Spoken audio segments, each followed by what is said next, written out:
It's welcome, everyone. We're going to get started at 6 o'clock. We've got a lot to cover. So thank you for being here tonight. This is the second meeting of the Financial Forecasting Committee, and our first one was a couple of weeks ago. And tonight we are going to be going over, the agenda is going to kind of go with the approval of the minutes from last meeting, a presentation from Emma Puglisi on the proposed Beverly Public School expenditures and fees, a presentation of expenditures by Bryant Ailes, and then I'm also going to reserve some time in the non-posted agenda to go through some questions that we've had asked by a lot of questions by committee members up here in the last few weeks that I'd like to ask publicly and share some information about. And then we are going to discuss the direction that our committee would like to recommend for the budget and the finances of the city of Beverly moving forward. The two choices are cut services or raise revenues. Those are the facts of the matter. Those are the choices and the high-level direction that our committee is tasked with advising about. We do not set policy. We are not elected officials. Well, some of us are. But we are an appointed body that's here to discuss these items, and we have the ability to put out a report with recommendations and discussion and ideas, but this is not the budget. The numbers are still fungible. This is something like, I likened it to iceberg spotting before, and to give them, the city and the administration, a better picture of what the city of Beverly and its citizens are looking for as we move forward for our financial future. So I want to also say in our role, we're really bound by a conservative, we've taken the approach of a conservative forecasting process, because if we put aspirational figures in a forecast, we're kind of setting ourselves up for disaster. It would be better to have a more conservative approach so we can work towards bridging that divide, the deficit, than to put something that is a future revenue in. I use the example of when I first started on this committee, I asked about why we were not seeing the cannabis revenue as a line item in terms of our future forecasting. And what I learned from this process is that you actually need 2 years of data to be able to accurately forecast or predict for that revenue. And it would have been irresponsible to, even though we knew the revenue was coming, be irresponsible to account for that revenue in a forecast like this. So that's why we kind of take a more conservative approach in this venue. And also, we also have to make sure that we're looking at, operational expenses are covered by recurring revenue. We can't talk about capital projects or items that are more one-time purchases or debt related items, because we really have to make the revenues match the expenses. So that is the goal on an annual basis, and part of what governs this, or the framework for this body to work within in terms of making our decisions about the finances. So we're gonna go through, we're then gonna vote on to approve the forecasted revenues and expenditures and other recommendations, and then we'll have some more general discussion about the final report. So got a lot to cover tonight, but we will get to some of the questions and ideas that I have received and that some of us I know also have would like to talk about later in the meeting. So I want to stick with the presentations though first, so we can get full picture before we launch into those things. So with that, I'm going to our next thing on the agenda is the approval of the minutes from the, what was the date of that first meeting? November 13th? Was that it? Yes. November 13th? Did everyone get a chance to look at the minutes from the last meeting? So we went over a few corrections prior to the meeting, and those were noted and amended. Just so people know, we corrected the attendees that were listed on the first page, and a few other wording items. But were there any other amendments that anyone had to the meeting minutes? As part of your noted amendments, did you include some of the dates, the date discrepancies? Yes, Okay. well, the December 2nd versus 4th, and at the Correct, top. okay, Yeah, yep. okay, yes, Okay. yes, we did cover the date discrepancies. Mr. Mesa, Paul? I was just wondering if, near the top of the minutes, there was introductory comments that said something about the point of discussion of the meeting was about the school budgets. That's corrected. I said it was not. We were missing a not about school But it was funding. basically, we talked about revenues last time. Yes, yeah. Thanks. I would, did we change the superintendent's name on the, I might have missed that. oh, you know, and I may be looking at the wrong, yeah, Was it lit? okay. Okay, great, thank you. Okay, you good? Yes. Okay. Anything else? Did you have something? Just on the first page, or are we moving Oh, beyond? we can move on. Okay. I would just suggest on page 2, 4 paragraphs from the bottom, which begins with while the city's investment income. The second line, when it notes widening gap between, I would add revenue growth there, just because the gap is about revenue. So add that phrase revenue in between the word between and growth on that line. On page 3, the second paragraph from the bottom, the last word in the paragraph is shortcut. It should be shortfall. Page 4, about midway down, there's a paragraph that starts with Mr. Ailes said that, comma, historically federal aid, it should be state aid, has averaged at 7.23%, and I would add the context, that's an annual increase.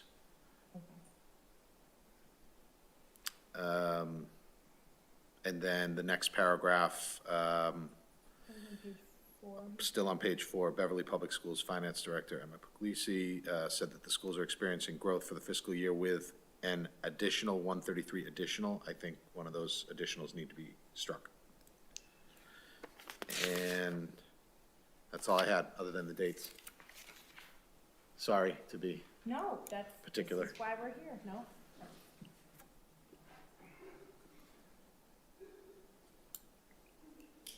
So, Did you get all that? Okay, great. The minutes? Yeah.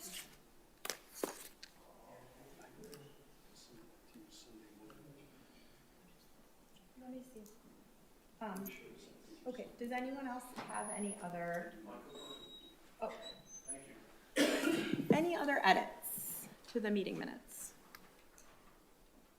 I have a question. Is Yes. it worth putting the link to the YouTube video of this, of the recorded session on the minutes?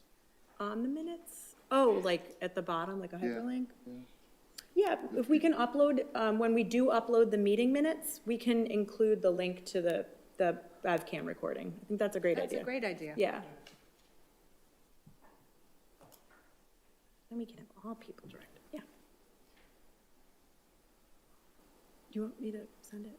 I can do it right now. It is, yeah, okay. All right, so on that note, I would accept a motion to approve the minutes as amended. Do I have a second? Second. All right, all those in favor? Aye. All right. That passes 8, how many of us? You have, okay, you got it. All right, okay, and with that, I think we can go into, Emma, would you like to present on the school expenditures, please. Absolutely, and thank you for being my lovely Vanna, Bryant. So if you want to go to the first slide, I just wanted to dive a little bit into some of the larger categories for change in the breakout that I had shared with the committee earlier. 83% of the Beverly Public Schools budget is comprised of salaries and benefit expenditures. And so to really be able to drill into what those changes are looking like. So I do want to note that the forecast does not assume a change in FTEs.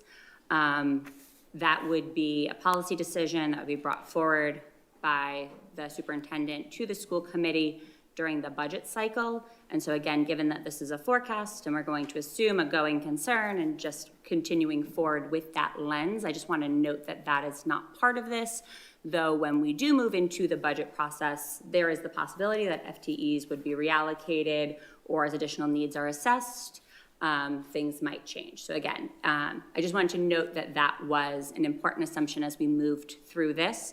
I also wanted to take a moment to talk about how salary tables look in the school department, which is sometimes a little bit different than how they look on the municipal side, and is certainly different than how wages are often exist in private industry.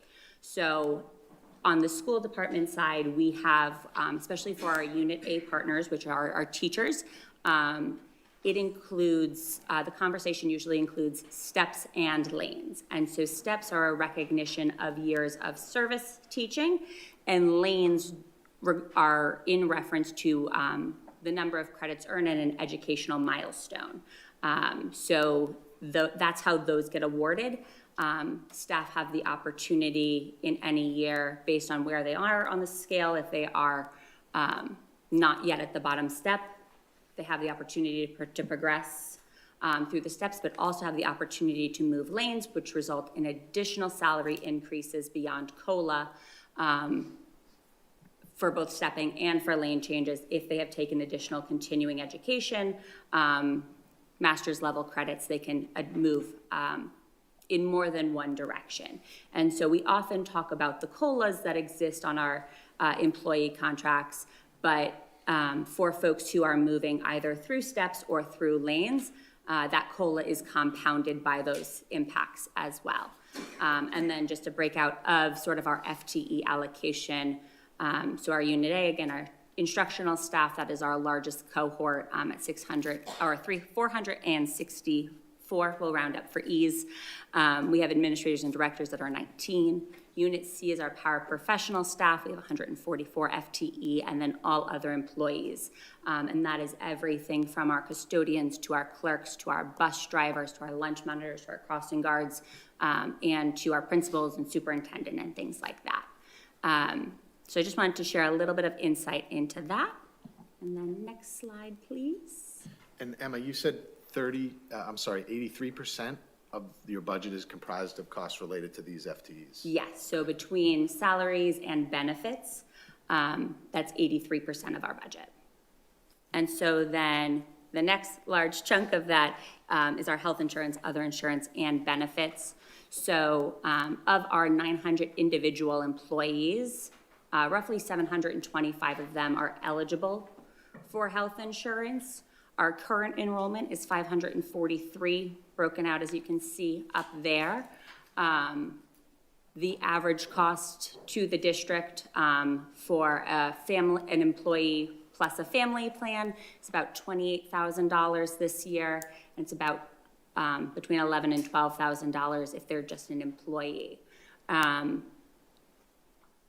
It is unlikely that in any year all of the eligible employees will participate in health insurance. However, when we did move into our FY26 budget, we had held an acknowledgement in our assumptions that the increased wages that resulted from the most recent collective bargaining agreements, specifically with our paraprofessionals, would likely result in changes to eligibility for Mass Health or other state and federal funded programs that could result in staff that had previously not been electing district benefits to start electing district benefits.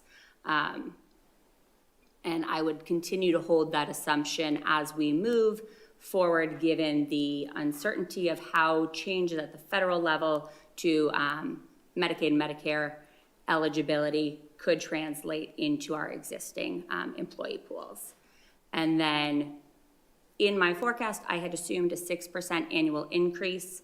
Up there, I have 10 years historic what the rate increases were. If you look back over the last 5 years, it was about 7.1%. If you look back over the last 10 years, it was 5.1%. So 6 was sort of in the middle there. I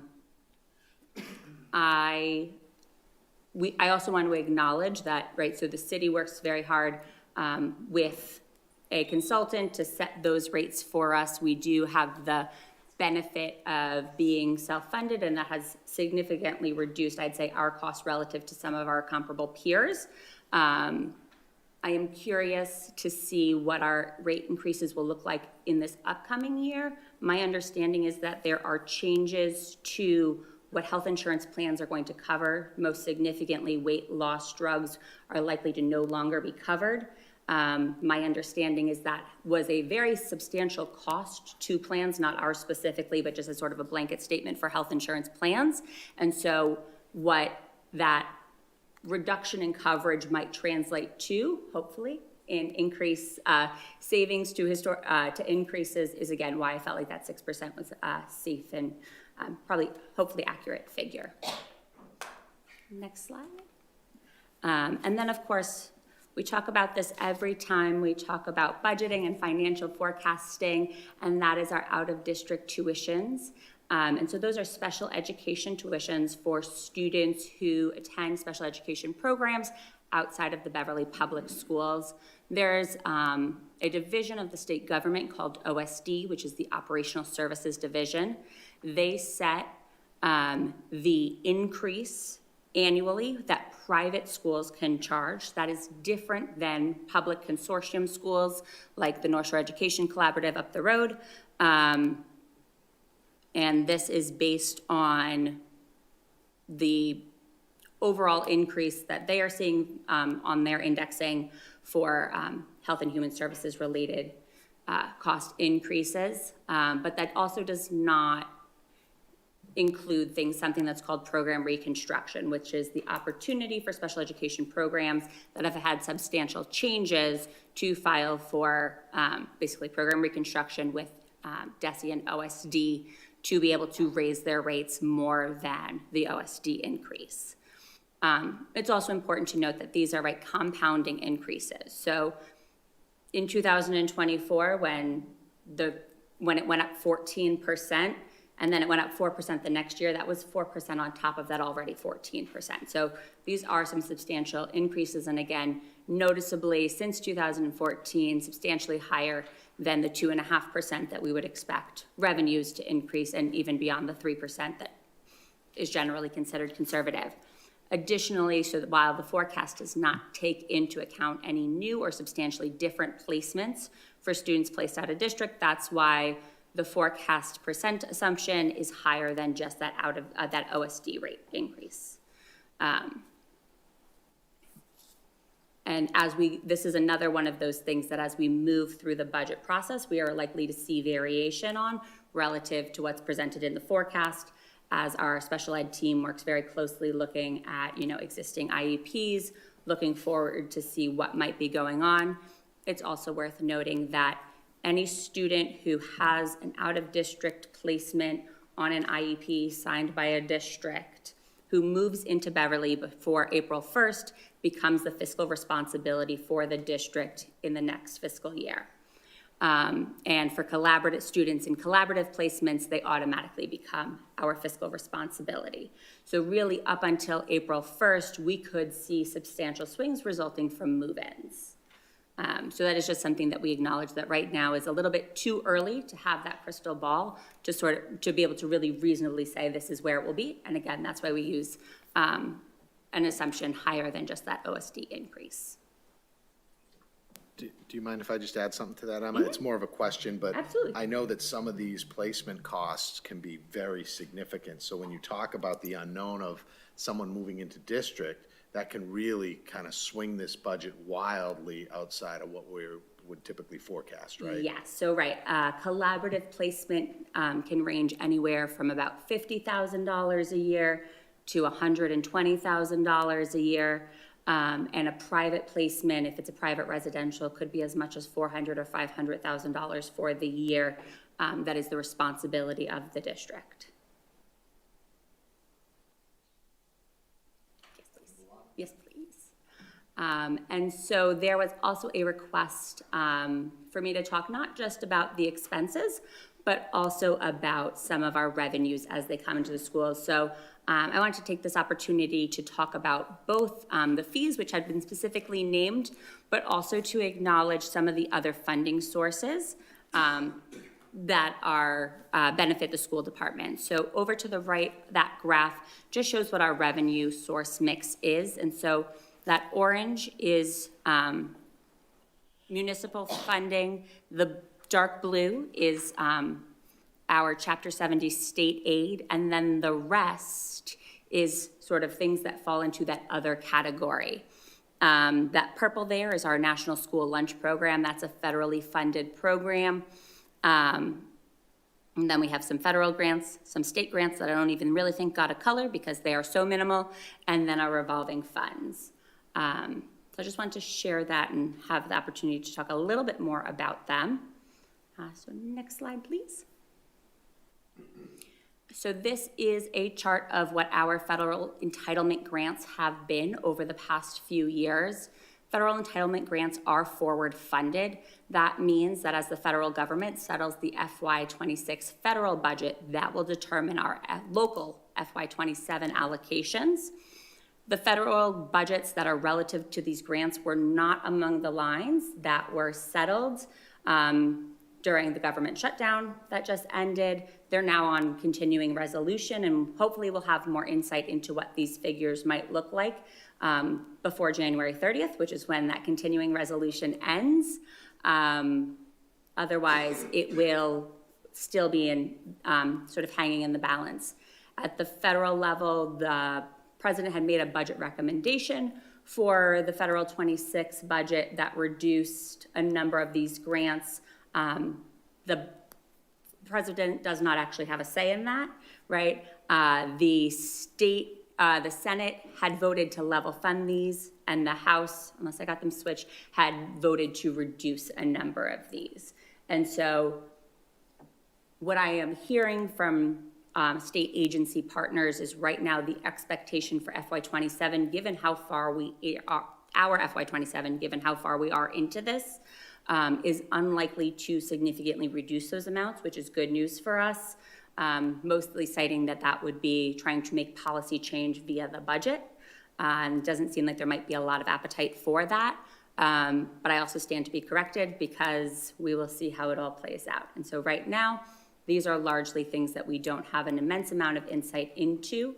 Our entitlement grants, there is a phrase that they like to use, which is supplement, not supplant, which basically means that these funds have to be supplemental and additional to the city appropriation. They cannot be used to make up for lacks of funding. We can't say we're not going to fund something with city appropriation money and then fund it through a grant. However,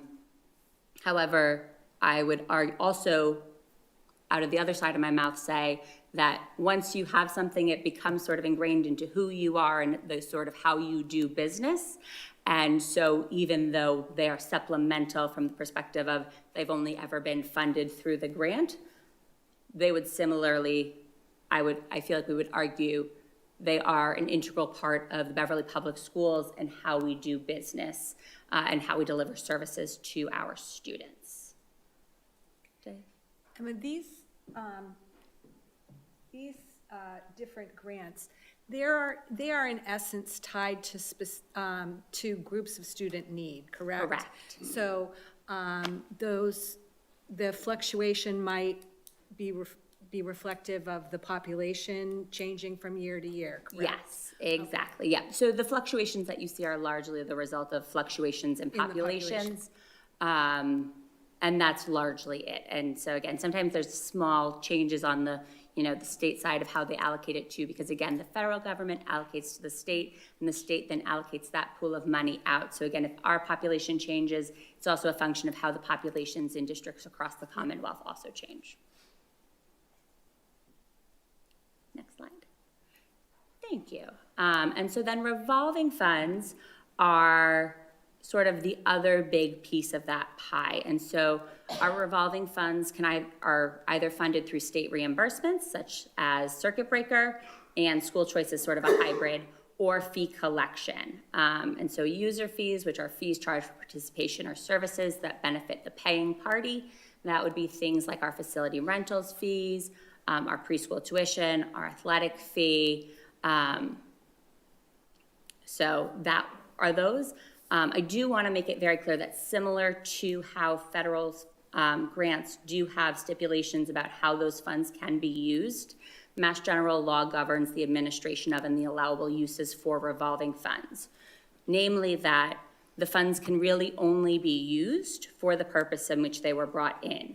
That is to say, our transportation receipts, which are the fees that we charge students who are outside of or inside of the mandated transportation boundary of 2 miles, that can only go to support transportation costs. So even if those revenues were to increase substantially to a point beyond where they covered all of the expenses relative to transportation, they could not be used to offset the cost of a teacher or the cost of utilities. They are only allowable for the uses for which they are collected.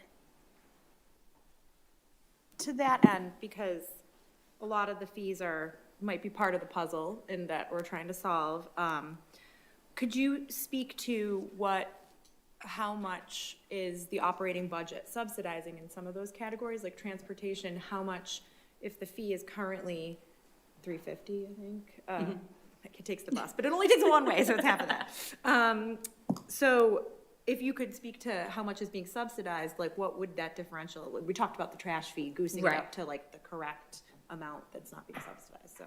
Absolutely. So it varies depending on which fee it is. So for instance, our transportation fee offsets about 12% of the cost of transportation.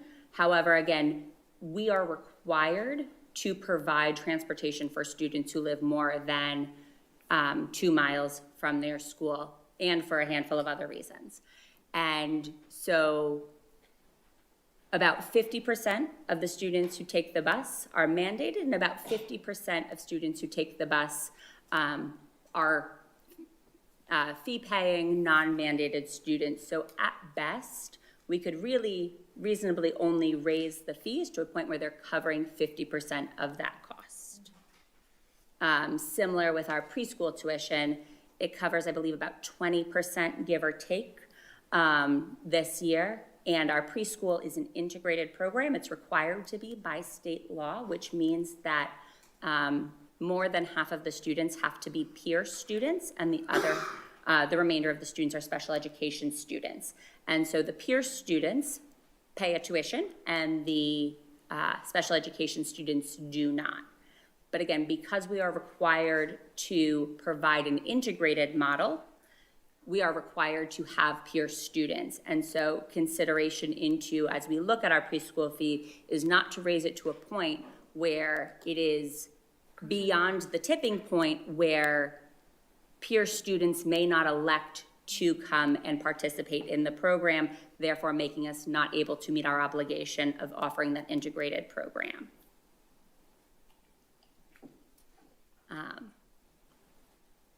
So then if we go to the next slide, this is just a breakdown of what our fee structure currently looks like.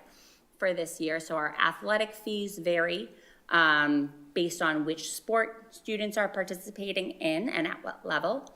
Our preschool fees, and I guess it's probably worth noting, our athletic fees have not been updated for at least 10 years. Our preschool fee was updated most recently for this fiscal year. And that's up there as well. Our transportation fee, so it's $315 per student with a family cap of $630. And that, again, has not been updated for about the last 10 years or so. Our building rental fees was updated most recently for this year. Those vary based on usage. So we have a per hour rate for nearly every single one of our spaces, and then depending on what the rental is for and how long they're using our space and which space they're using, their fee would vary.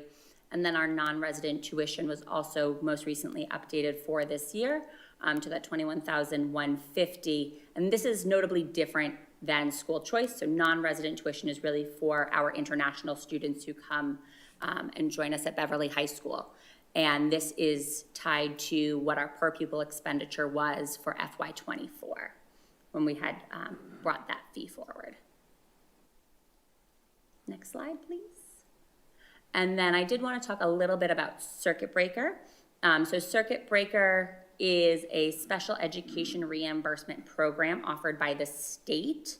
It provides financial assistance to offset the cost for high-cost special education services to students. It is tied to annual legislative appropriations, and therefore the amount that we receive in any year can vary. And the reimbursement amounts require that the district first spend what it calls the threshold amount.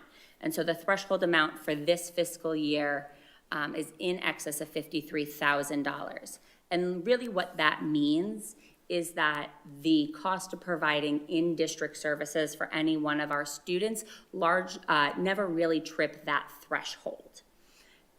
Because for our staff costs, the state says how much we can charge. So even if we agree to pay our teachers more and our paraprofessionals more than sort of what the state rate is, we don't get to claim that differential for hourly services provided.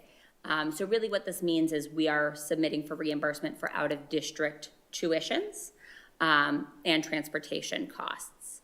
And so prior to the start of the meeting, there had been an ask that I perhaps talk about what is colloquially called the millionaire's tax and how those funds are showing up in our district. And so most recently, the governor passed a supplemental budget at the end of fiscal 25. In that budget, it's about $1.3 billion all in for both education and transportation. The K-12 portion of that is substantially less than that $1.3 billion. $716 million went towards transportation, and the remainder of that went towards education costs. So within there, so that left about $594 million. $241 million of that went towards the circuit breaker reimbursement. For Beverly, what that meant was about $327,000 additional to the district for transportation reimbursements, meeting the SOA requirement of 75% of eligible costs.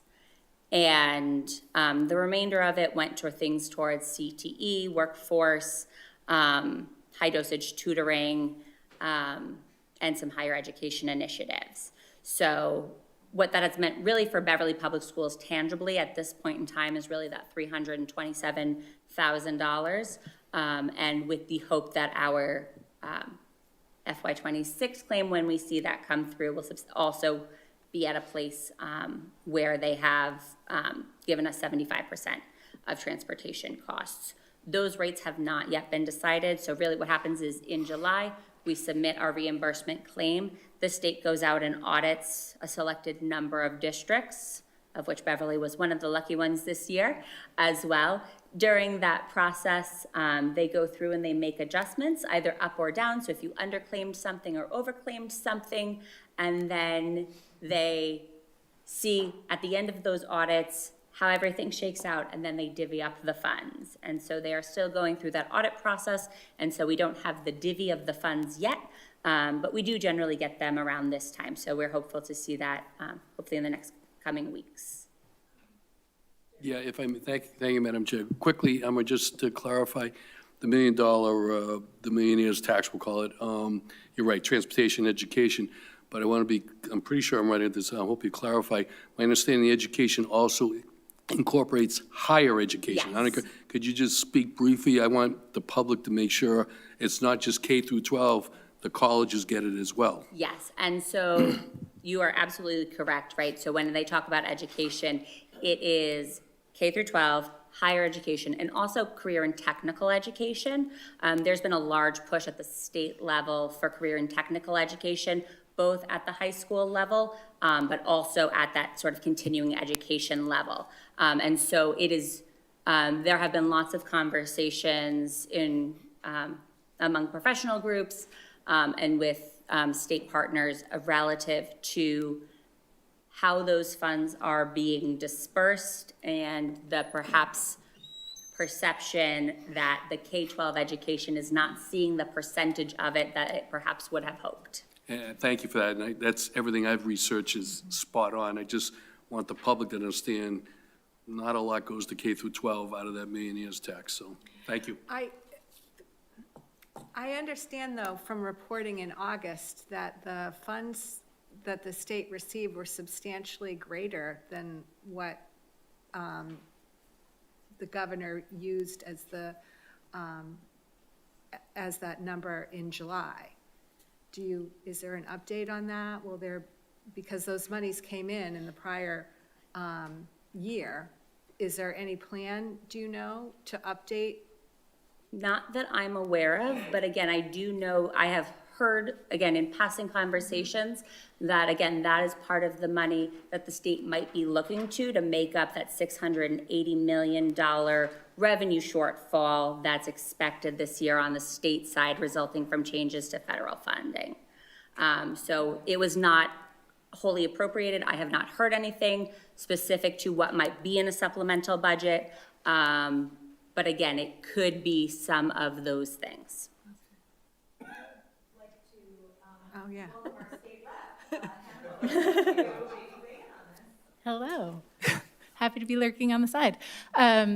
Yeah, so there's a few pieces to it. The initial estimates of how much that change in our state constitution to bring in more revenue from the highest earners, the initial estimates were, as we do here, conservative to not over budget expenditures against money we hadn't seen yet.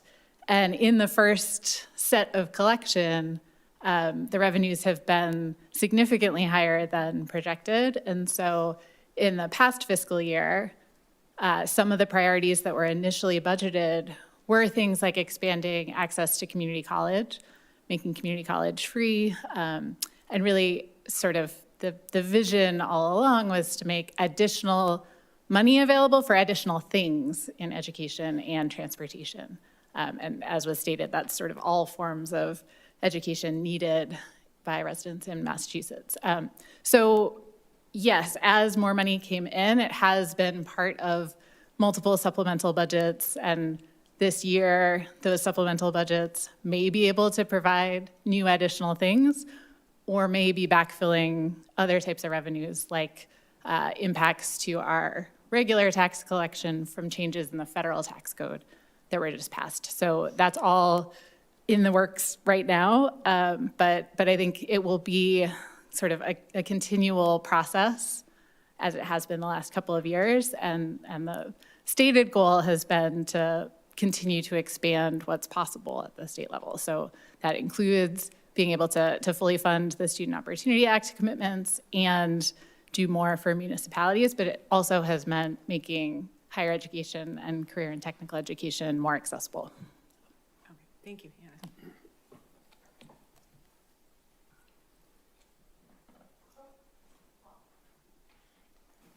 So, Emma, one of the things you mentioned was that this millionaire's tax fund was used to fund circuit breaker reimbursements. Is this in addition to or replacing the funds that they traditionally use? That is, in a world without the millionaire's tax, wouldn't we see the circuit breaker funding anyways? Yes, but it was in addition to. So basically, the pool of money that the state had allocated for circuit breaker reimbursement fell short of the total claims. And so what they did first was reimburse claims for actual tuition costs. And then the SOA had introduced the reimbursement for out-of-district transportation costs as well. And so that had been a stepped-in process where at first it was 50% or 25%, then 50%, and then it was supposed to be 75 and then 100. So we were supposed to have been at 100% of 75% of allowable costs. And what had happened is they were really able only to reimburse based on the pool of money that existed, about 44%. And so the supplemental funds allowed them access to additional funds to make whole that 75% commitment.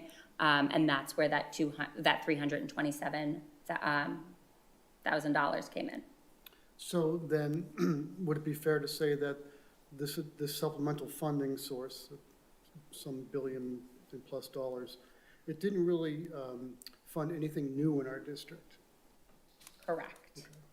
Right, so how we have seen it, right, is that we would have already seen it. It did not, right, so it didn't support any new initiative, it supported the continued initiative to be able to help support the offset of those really high-cost special education tuitions.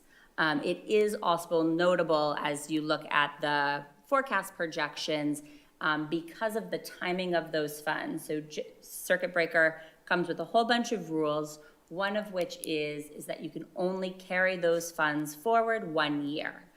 So we have brought money in over the 4 quarters of payments in FY25, and that's the money that we used because it was certain dollars, it was money in our account for our FY26 budget. And so we'd have to use that money by the end of FY26. Because of the timing of these supplemental funds and that extra $327,000, it actually hit our bank account in July, it was like July 3rd.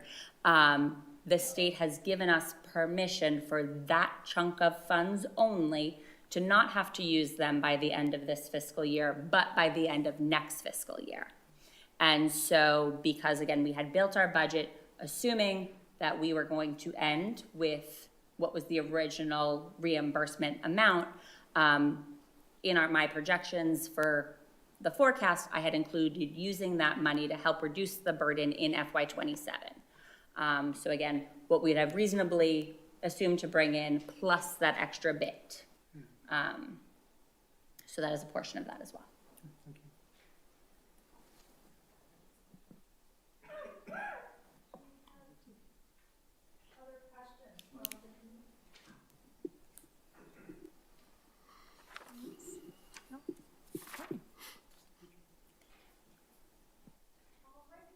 Well, with that then, why don't we look at expenditures by Brian House? Sure. Okay, so I'm going to start, since we just heard from Emma down here at line Q, which is the school funding line, just so you can follow kind of the bouncing ball through the logic here. Everything Emma went over was actually spelled out, and this is more for the people at home that are following along, or people in the audience. Everything Emma was just discussing in terms of cost increases and everything were basically drawn out here in a multi-year projection for all those categories she talked about. And then these figures down the bottom, the total appropriated budget, tie to the summary sheet for our forecast. So that represents line Q in this illustration. So, starting at the top with everything else that represents municipal and general government type spending, the first line is salary and wages. Similar to Emma's discussion, we have various salary structure charts on the city side. We actually have, I believe, 7 different collective bargaining units that we negotiate contracts with. Currently, the contracts run through FY '27, so we have certainty around what the costs are going to be for those employees through next fiscal year. Moving out into FY '28, '29, and '30, we made similarly reasonable assumptions, similar to Emma, of the 3% nature for a number of the spending categories, just to have a placeholder in the forecast model to say, hey, if we, keep going the way we've been going in terms of salary costs, this is where we could find ourselves in terms of expenses. So those are the assumptions that are built into line A. In line B, I'm going to come back to that because that's kind of a catch-all of everything that's not specifically laid out in the other categories. So C, capital outlay represents just large purchasing of equipment. Typically, what is contained in this line is police cars. We have to replace police cars pretty much annually because they run 24 hours a day, 356 days a year. There's a lot of wear and tear on them, so we tend to buy a couple every year. In FY '26, that budget was zeroed out to close the budget gap, and we will look to free cash later this fiscal year to cover that cost of replacing a couple vehicles, depending upon the status of the fleet. In addition to that, there's also costs associated with some DPS equipment typically. But I will point out that when you look at the FY '26 number, it's under $400,000. In years prior to FY '26, we would typically carry around $750,000 to $800,000 in this category. So this was an area we looked to effectively strip out some budget spending in FY '26 to close the budget gap, something I talked about at the last meeting. So what's left there is effectively necessary payments that we're going to have to continue to cover going forward. In terms of the out years, FY '27 through FY '30, you can see there's 2.5% annual increase. That's effectively just a plug number to recognize that costs of things go up. And so we're just holding a placeholder for a modest increase in those costs. For property, I will point out, though, there is also additional in FY '27, an attempt to recoup some of the stripped-out capital costs. You can see it jumps from just under $400,000 up to $562,000. That, of course, is not 2.5%. It's $100,000 plus 2.5%. And then it's 2.5% going forward from there on. For Section D, property casualty insurance, these are our insurance premiums for all of our personal, professional liability, as well as property insurance, all of our fleet of vehicles, the cars and the trucks and the trailers that we drive around town. Those are all insured, obviously. So those are the premiums associated with insuring that and the buildings and the schools.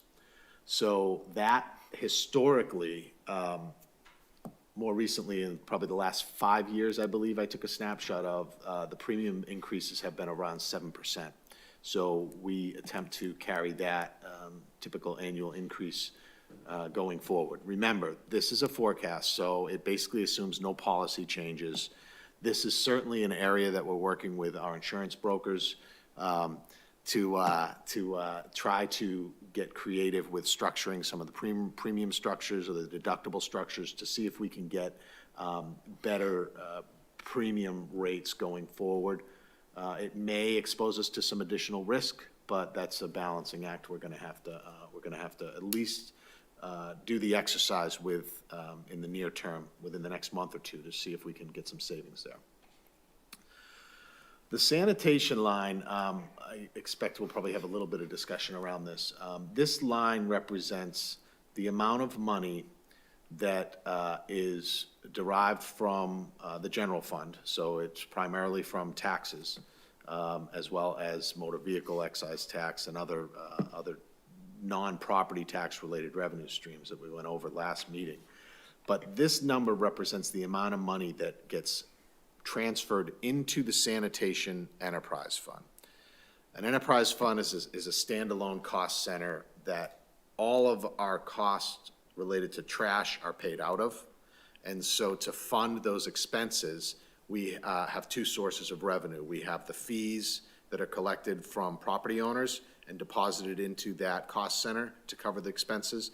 And then we also have a transfer from the general fund to cover the difference, the amount that the fees aren't covering for the cost of trash hauling, recycling, hauling, as well as the disposition of those, whether it's through incineration or recycling. So these amounts are based on totally projections because our contract ends at the end of FY '26 with our current hauler. So I have made some modest assumptions around costs contained within that enterprise fund.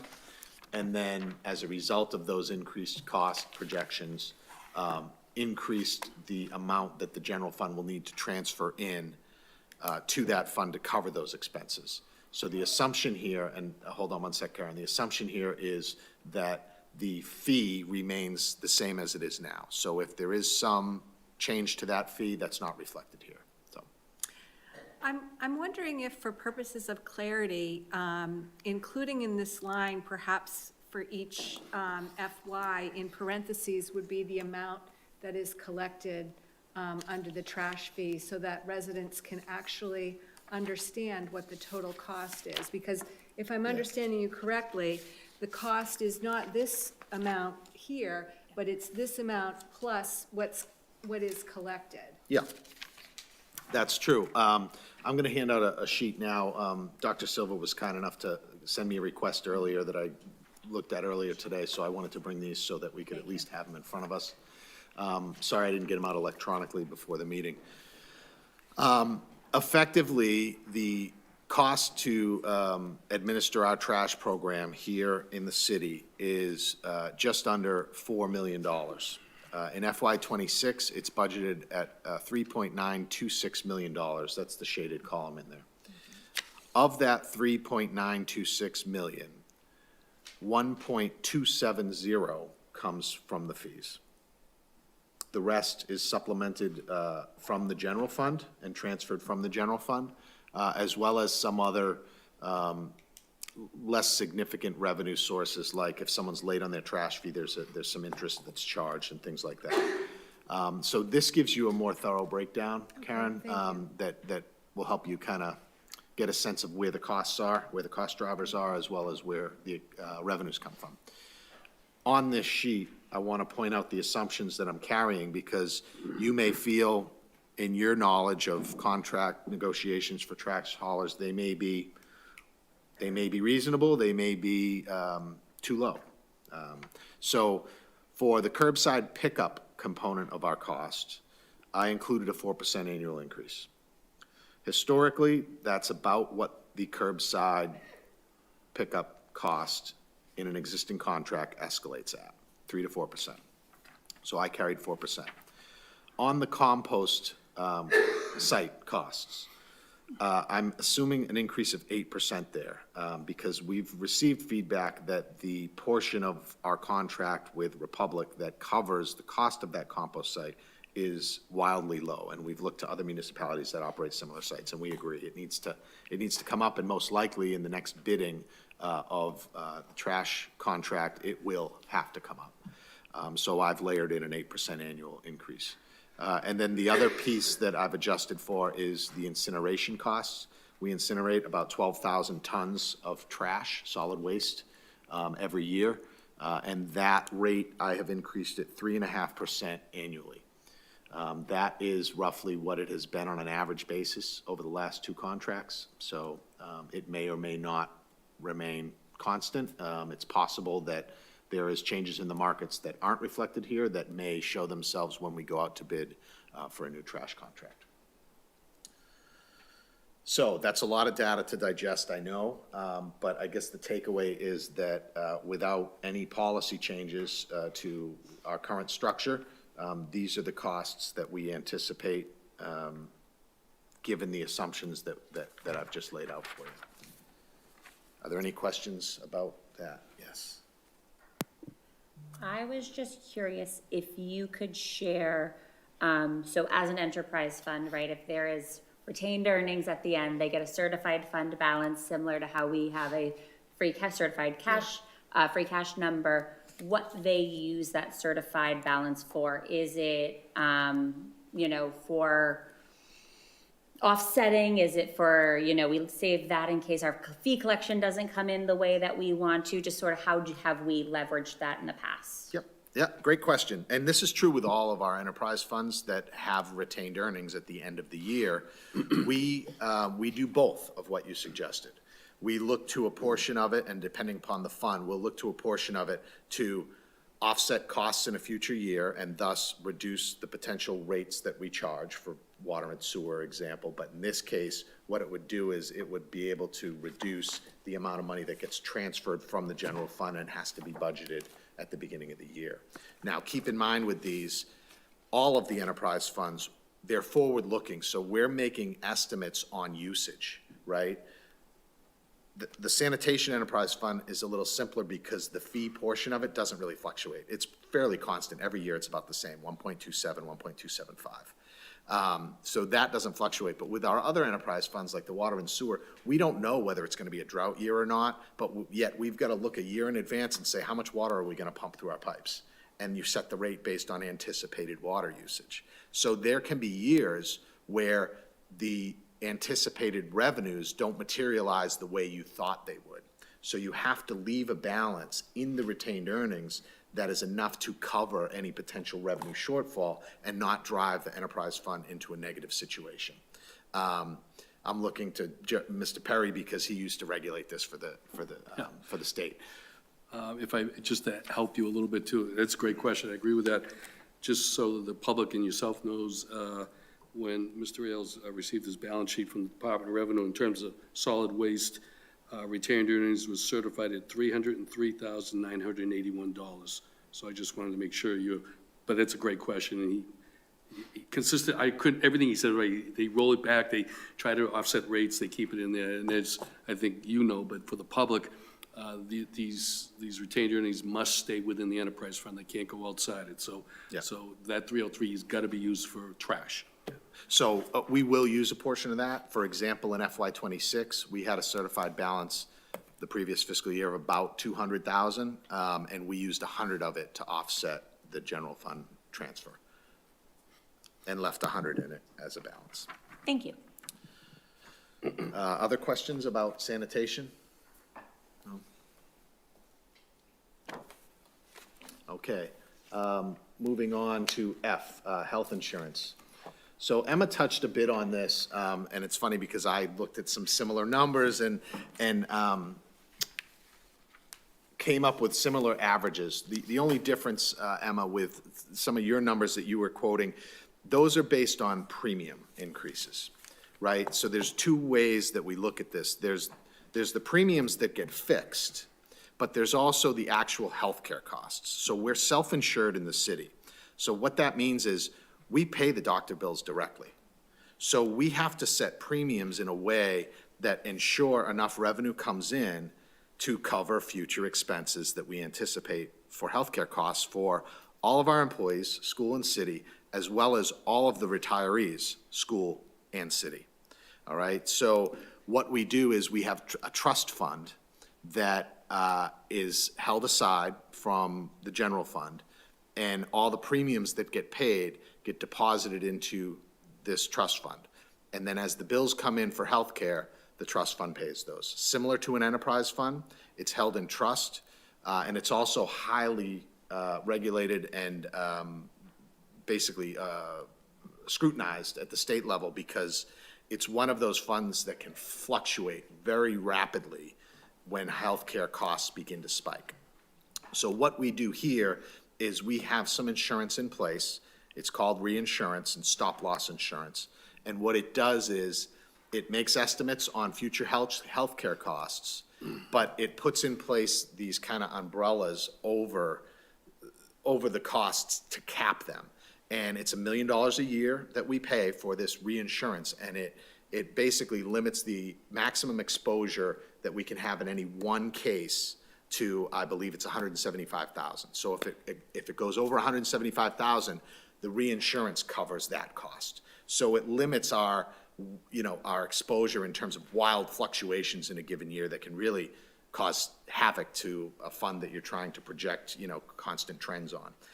But when I looked at the year-over-year healthcare payment costs, so not the premium costs, the averages were almost exactly what you said in terms of our premium costs, because obviously if the healthcare costs are going up 10%, well, when we look to next year, premiums are going to need to go up similarly.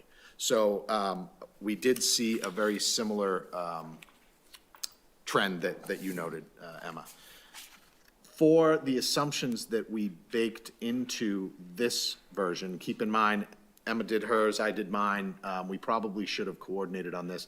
I carried a 5% annual increase. You carried, I believe, a 6%. We can, depending upon where we want to land, we can streamline those. I think they're both reasonable. So that's what's here. We can make a modification if the committee wants us to, but that's what's baked in here. Sorry, I'm looking for some healthcare.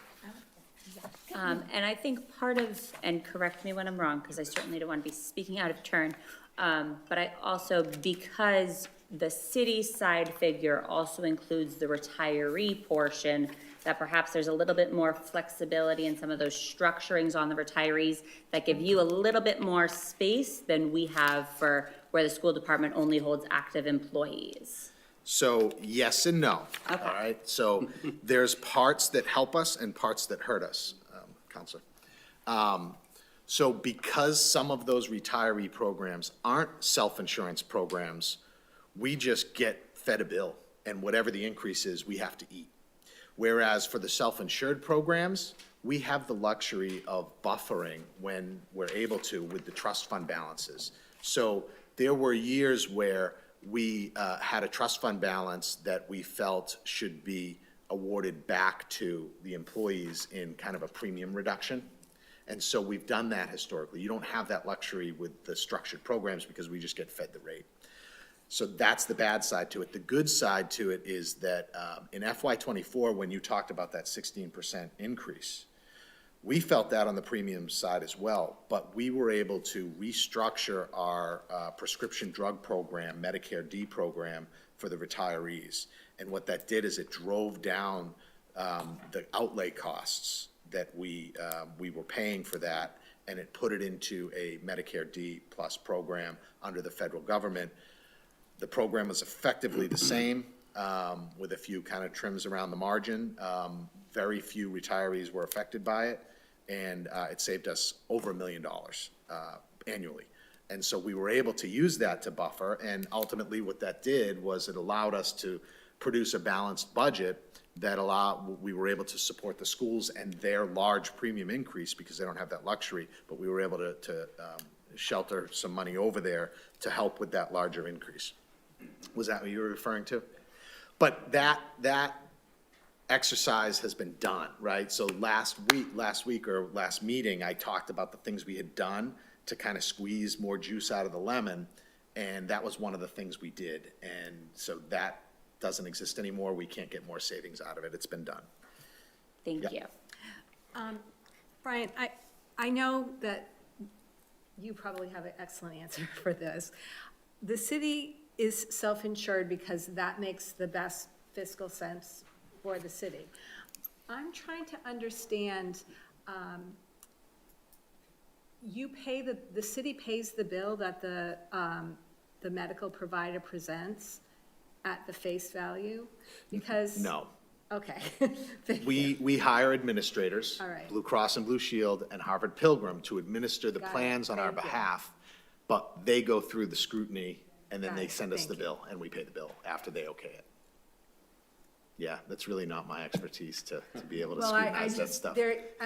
Numbers I'm that's okay one of the with, but hardest things about healthcare is nobody really knows what the price is. What's the price? And so I thought you were saying that you were paying just the bill Yeah. when we get it, Okay. no. Yeah, they're plans that are very similar to HMOs at the state level or other municipalities. The next, everyone good with healthcare, or any more questions? Okay. The next column, column G, total debt per the CapEx schedules. Again, this is a forecast, so it holds in place what we've built into the capital expenditure plan in terms of debt. What we try to do here in the city is we try to layer our debt in a way that it doesn't spike up and down. So when you think about a mortgage, you have payments for a certain period of time. Once the mortgage is paid off, you have no more payment. In the city, as projects kind of expire and the debt payments associated with those projects expire, we layer in additional project costs to, one, maintain our infrastructure, right? Well, that's a big important thing we do. But secondly, we don't want to spike this particular budget line or have it drop too low that you can't rebound from it. And so we try to maintain a fairly constant level as we plan out our capital costs for this. These numbers are reflected in the capital expenditure plan, so if you want to reference that, you can see what costs are layered in over time. The big upcoming costs have to do with the City Hall project, potential approval of that, as well as at some point in the near future, we're going to be talking about school roofs and needing to replace some of those, so that gets layered in as well. And then there's some other smaller projects that begin getting layered in the next few years as older debt expires and falls off. Yes? Sorry, I have a question about the health insurance. So with the fully funded health insurance trust, does that typically go cycle as fully funded to some percentage of fully funded? And are there instances where it exceeds fully funded value? Yeah, so the balance fluctuates, but it's a rolling balance. So every paycheck, we're getting deposits in from employee deductions. Right, but I'm thinking like over long term. So year to year, does it sort of you collect and then you drain up to a certain percent in the bills, but it doesn't really change much in terms of the overall balance? So, does it ever yeah. sort of I mean, accumulate? I'll talk in generally, and I can share the balances over the years if you'd like. I can get you the spreadsheet.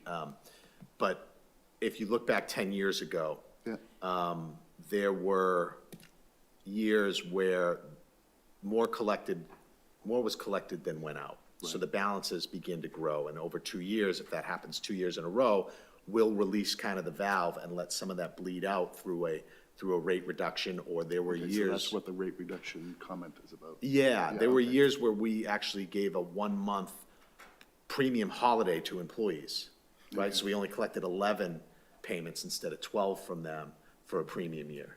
And so there's a trigger. Yes, in terms of yeah, there's a ceiling where you don't want to get over a certain point. It's just, you've got more money than you really need. All right, thank you. I would put that at about, I would never have a balance more than probably 40% of an annual amount. But this is a $30 million a year revolving fund. Yeah, thank you, Madam Chair. If I may, for a couple of minutes, I want to talk a little bit about the debt schedule and debt management and things of that nature, especially with, I think the mayor's going to come before the council in the next couple of months with regard to the City Hall project.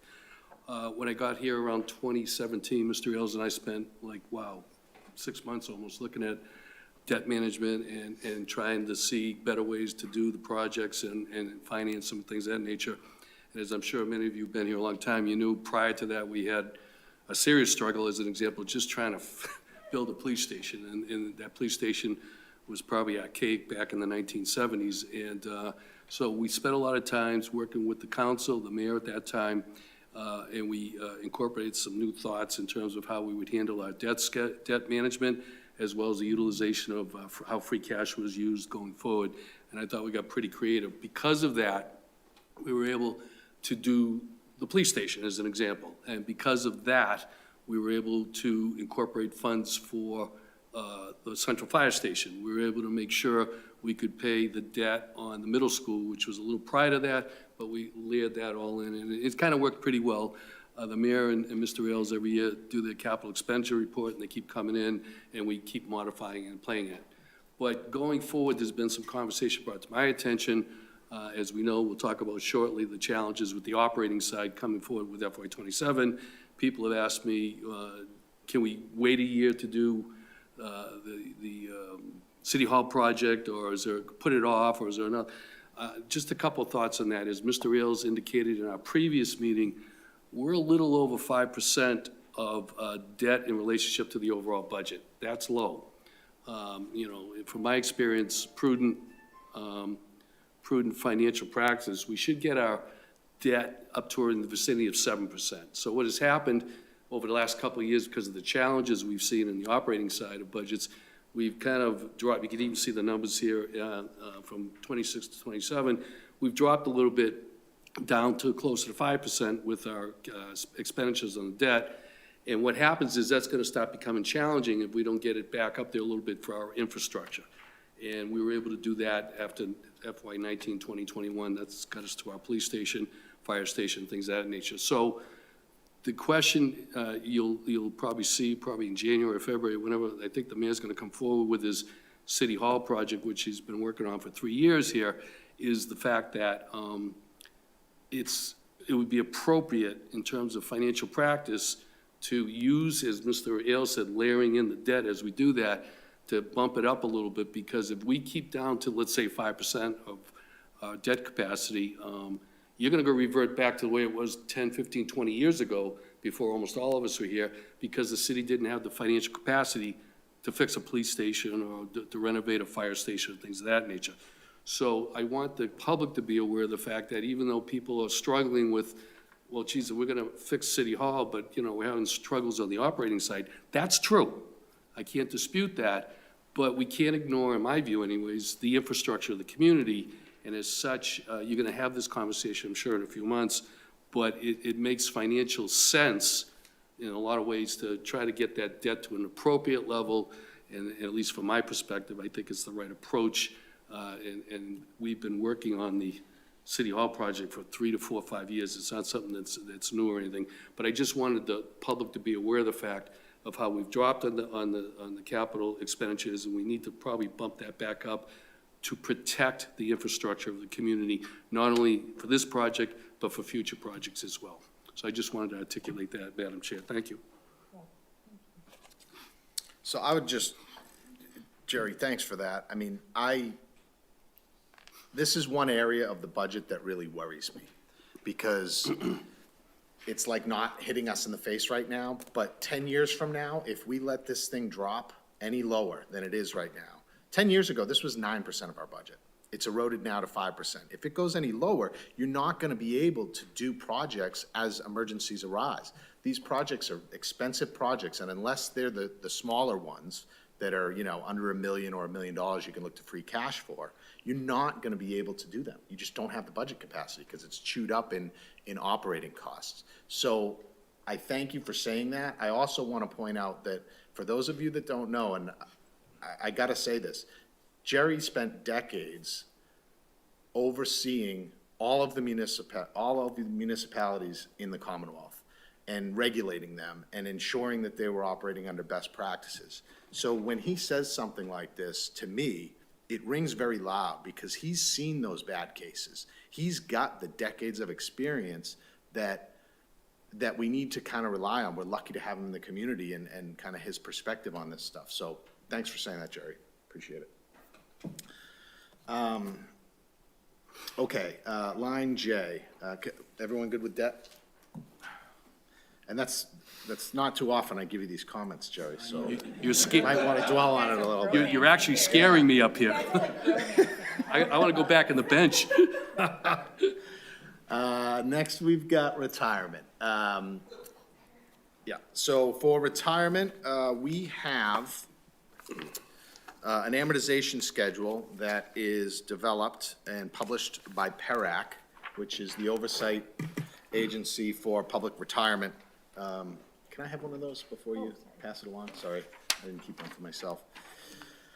And this report is available online. If you just Google Beverly Retirement System Actuarial or PERAC, you'll be able to read the whole report.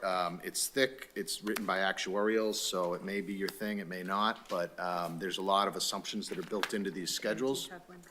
You keep it, keep it. We are, as a municipality, required to fully fund our pension liability for current and retired employees by 2040. All right, and PERAC reviews our current asset holdings, values it, and then looks at what the future obligations are gonna look like, values those, and comes up with a net pension liability. That figure needs to be covered by, like I said, 2040. Right now, we are on schedule to cover that and be fully paid by 2032, at which point the annual amount that gets deposited into those funds will drop down to about $5.7 million a year. That's a normal amount. That will hit every year going forward. It will increase, obviously, as salaries do and as the age expectancy tables and stuff go up. So right now, we're committed to increase our appropriation by 4.5% annually. I would point out that if you were to look at the Standard & Poor's report, I know I've said this to this body before, but it bears saying again. The Standard & Poor's bond rating report, we're very good in a lot of categories here financially. The one area that we get bad marks is liability and debt. And we're not alone. There are other communities like us, but if we don't take seriously the long-term liabilities we have as a community, which we are right now, it can reflect poorly on us and how we're viewed as a community financially. It can have implications on our bond rates and ultimately have us paying more interest when we go to borrow funds because we're not able to garner a more aggressive interest rate when the bonds are traded on the market. So I say that because this isn't just a budget item in our budget. It's part of our policies, and it is something that's important to the financial health and long-term affordability of a lot of what we do here. Madam Chair, if I may. Yeah, I just, we're trying to be incredibly transparent on everything, and just to add to Ms. Bryant's comments, I just got the recent report from PERAC on Beverly. I just wanted to share with everybody here. The market value of our assets is $206.2 million. The 2024 investment returns was 9.57%. We had an assumed rate of 7%, so we did better, which was good. We have a cost of living base of $13,000, which the council is aware of that stuff. Our funded ratio, we've done a lot better. When I first got here, it was like in the 50 percentile range. We are currently at 75.3%, which is, we're getting better to get us to 100%. The unfunded liability, we got to make this money up between now and 2032, as Mr. Ailes said, is $65.6 million. So that's why you're seeing these appropriations, $14-15 million going forward here. So we are doing, I just want to share that those numbers, I think the city is on the right path. And then, I don't know, Mr. Ailes, you want to comment some thoughts about OPEB in terms of when we finish 2032? We've had some, I thought maybe it would be a good idea to share some of those thoughts once we pay this liability off, if you want to kick that out for a minute. Yeah, so do you want me to touch on that? Yeah, so the other long-term liability we have is called OPEB. It stands for Other Post-Employment Benefits. It's basically health care for retirees. And that carries a cost. So as employees become vested in the public system, they accrue the benefit of receiving health care for certain periods, depending upon their tenure in a municipality. We've got to cover that cost, not only for the active school employees, but also for all the teachers. Even though teachers are MTRS, we don't cover their pension, right? The pension liability we just talked about doesn't even include teacher pensions. They're part of MTRS. But we do cover their OPEB costs. So once they retire, we cover their health care. That liability is, don't tell me you have a report. No, I don't. Okay. But it's a lot of money. I'm gonna say it's roughly 200 million. I think it's slightly under that, the last report I saw, but it's significant. And right now, we're not mandated to fund it like we are the pension liability. But I would guess that if we don't get a plan in place and begin funding it, that there'll be legislation similar to what happened with the pension liability when municipalities weren't funding it, requiring us to contribute into it at a more aggressive rate. We do transfer modest amounts into that trust fund. The council, and I'm looking at some of the councilors in the chambers right now, but we created an OPEB trust fund, and we do transfer twice a year. We transfer 2% of our certified free cash balance. So in the good years, a little more goes in. In the tighter years, a little less goes in annually into that fund. And we also transfer the value of one sick day for all of the municipal collective bargaining employees into that fund annually. They donate a sick day and we transfer that value into the fund. Right now, the value in that trust fund is a little bit north of $3 million. So 3 million out of 200. So when this goes away, the pension liability, it'll be prudent and to begin probably taking portions of that and putting it into the OPEB at a more aggressive rate, because it is a liability, it's real, it's costs that the city will have to pay eventually. Just a point of clarification on the retirement, the PAIR Act, that's not a discretionary line item. We have to pay that. We can't elect not to because we can't afford it, correct?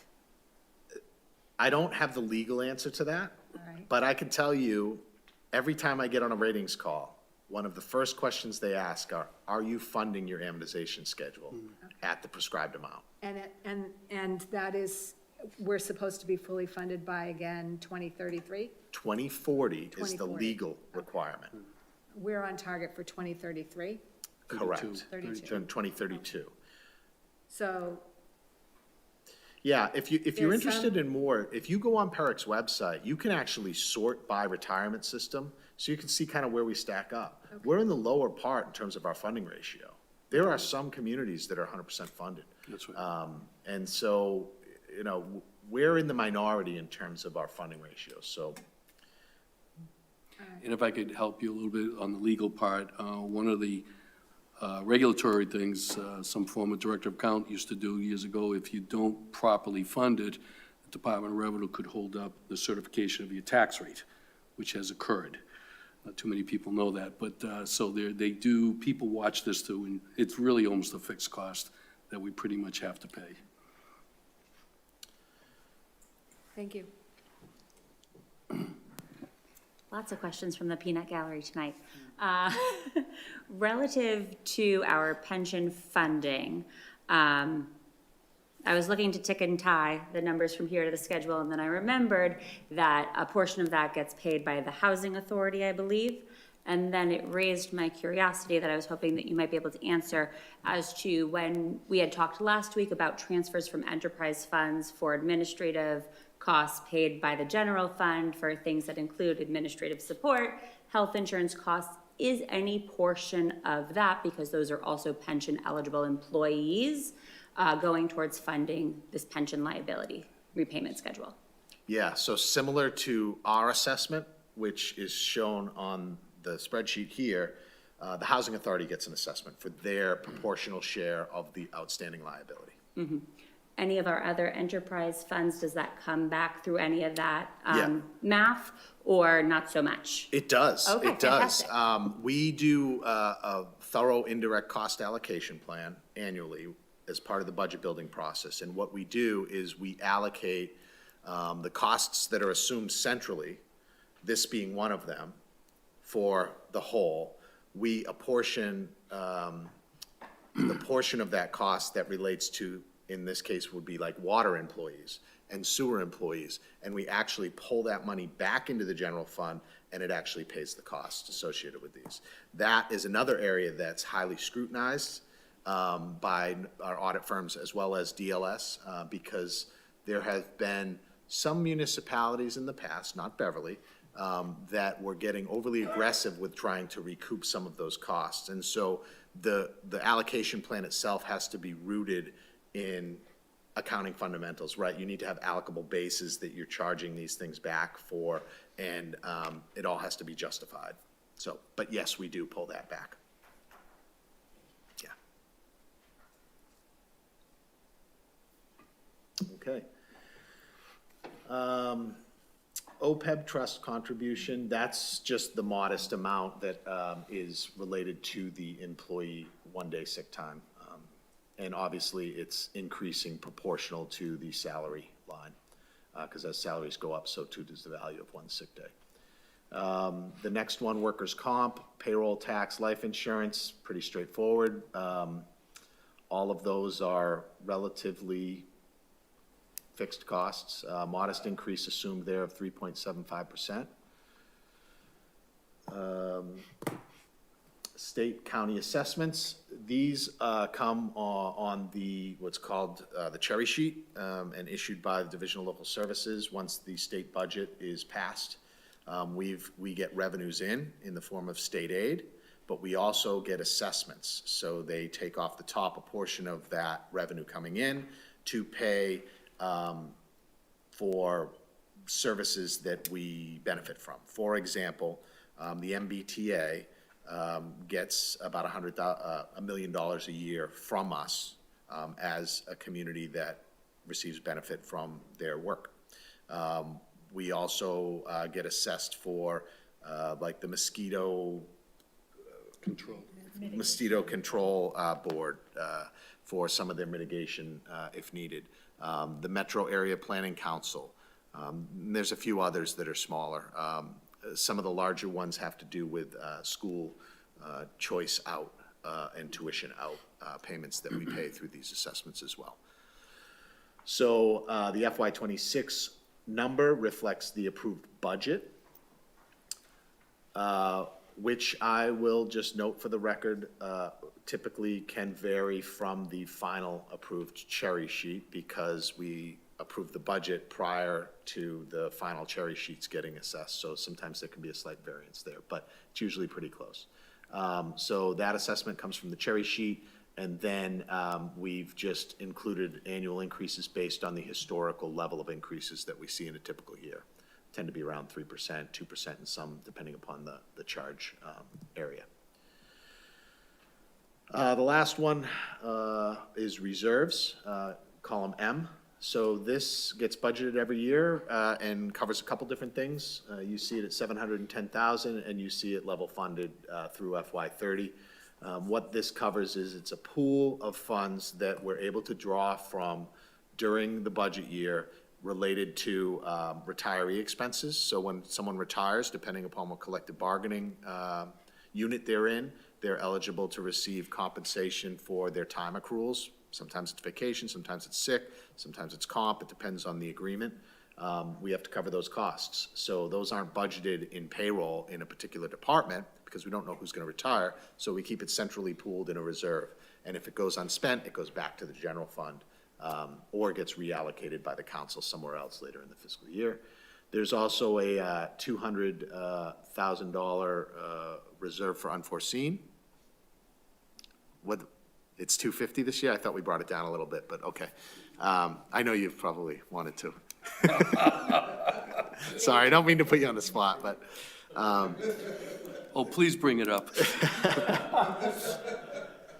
So that's in there as well, and what that covers is any unforeseens really that we have prior to the midpoint of the fiscal year when we certify free cash. Because once we close our books on June 30th, we don't have access to our fund balances until they're certified from the Department of Revenue, DLS. And so that's usually around the November timeframe, give or take a month. And so we need to make sure that we can cover any unforeseen costs leading up to that. $250,000 on a $173 million budget. I mean, it seems like a lot when you say 250 grand, but it's really not. That can go like that. And then I believe there's also a reserve for non-collective bargaining employees' salary adjustments annually that gets contained in that number as well. And I believe those are the big ones. You can see they're level funded there. Line N, roads and sidewalks, you can see is 0. We made the choice in FY '26. Collectively, the council, the mayor approved a budget that did not include any funding within the operating budget for roads and sidewalks. That does not mean we did not put money aside for roads and sidewalks. It means we didn't put it in the operating budget. We, last year, looked to free cash to fund a portion of that. And we, again, this fall, will look to free cash to fund for FY '27.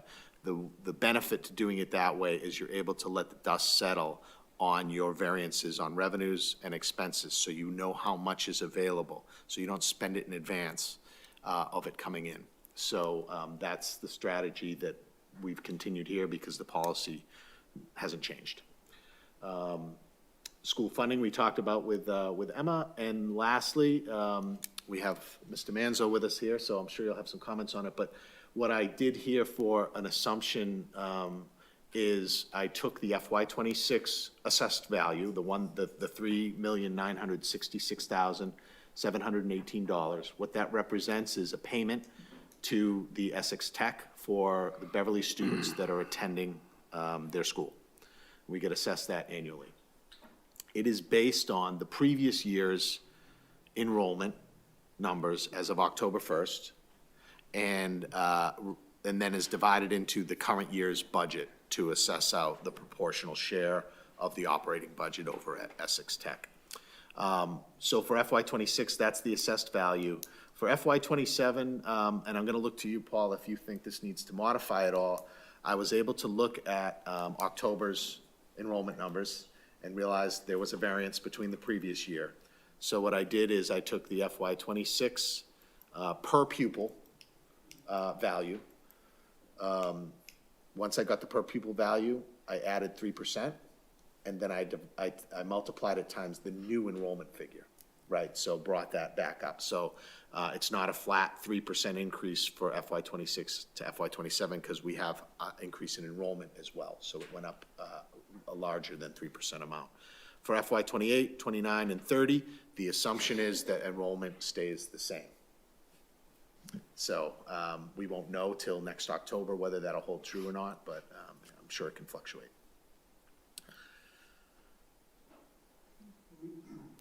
Let me just start by saying, if that's the number, I'd be happy with it. Oh, geez. I think it's going to be slightly higher for next year. In terms of budget growth or in terms of enrollment? So, there's two ways of looking at that number. There's a core scale and a fine scale. And so the core scale is you simply do as you did. You just multiply the number of students by some weighting factor. 3% is what you picked, and just roll that number forward. And that will work.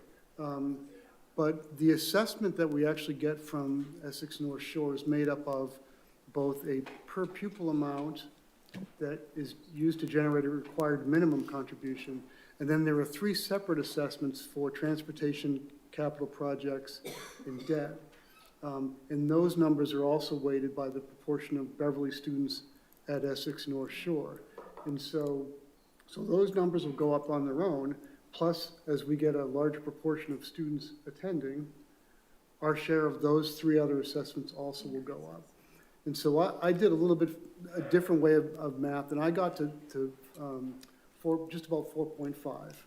So $165,000 difference between your number and my number. I'm not sure it's worth having a long discussion over or opening up the budget. I think we're probably close enough as it is.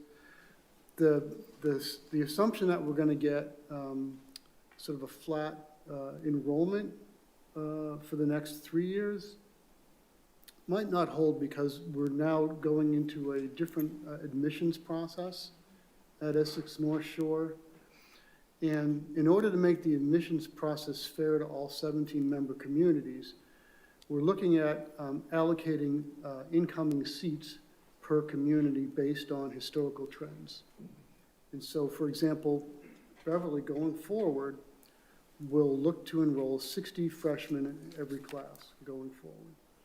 And so our number of 223 this year, if this pattern holds, if we decide to keep this protocol going, it'll eventually get to 240 students. So, and that may not happen for 3 years, but if we follow through this process, it'll be 240 students. And then that will be your steady state number. A lot of assumptions in there. I think we need to see how it rolls, but for next year, I'm okay with this number.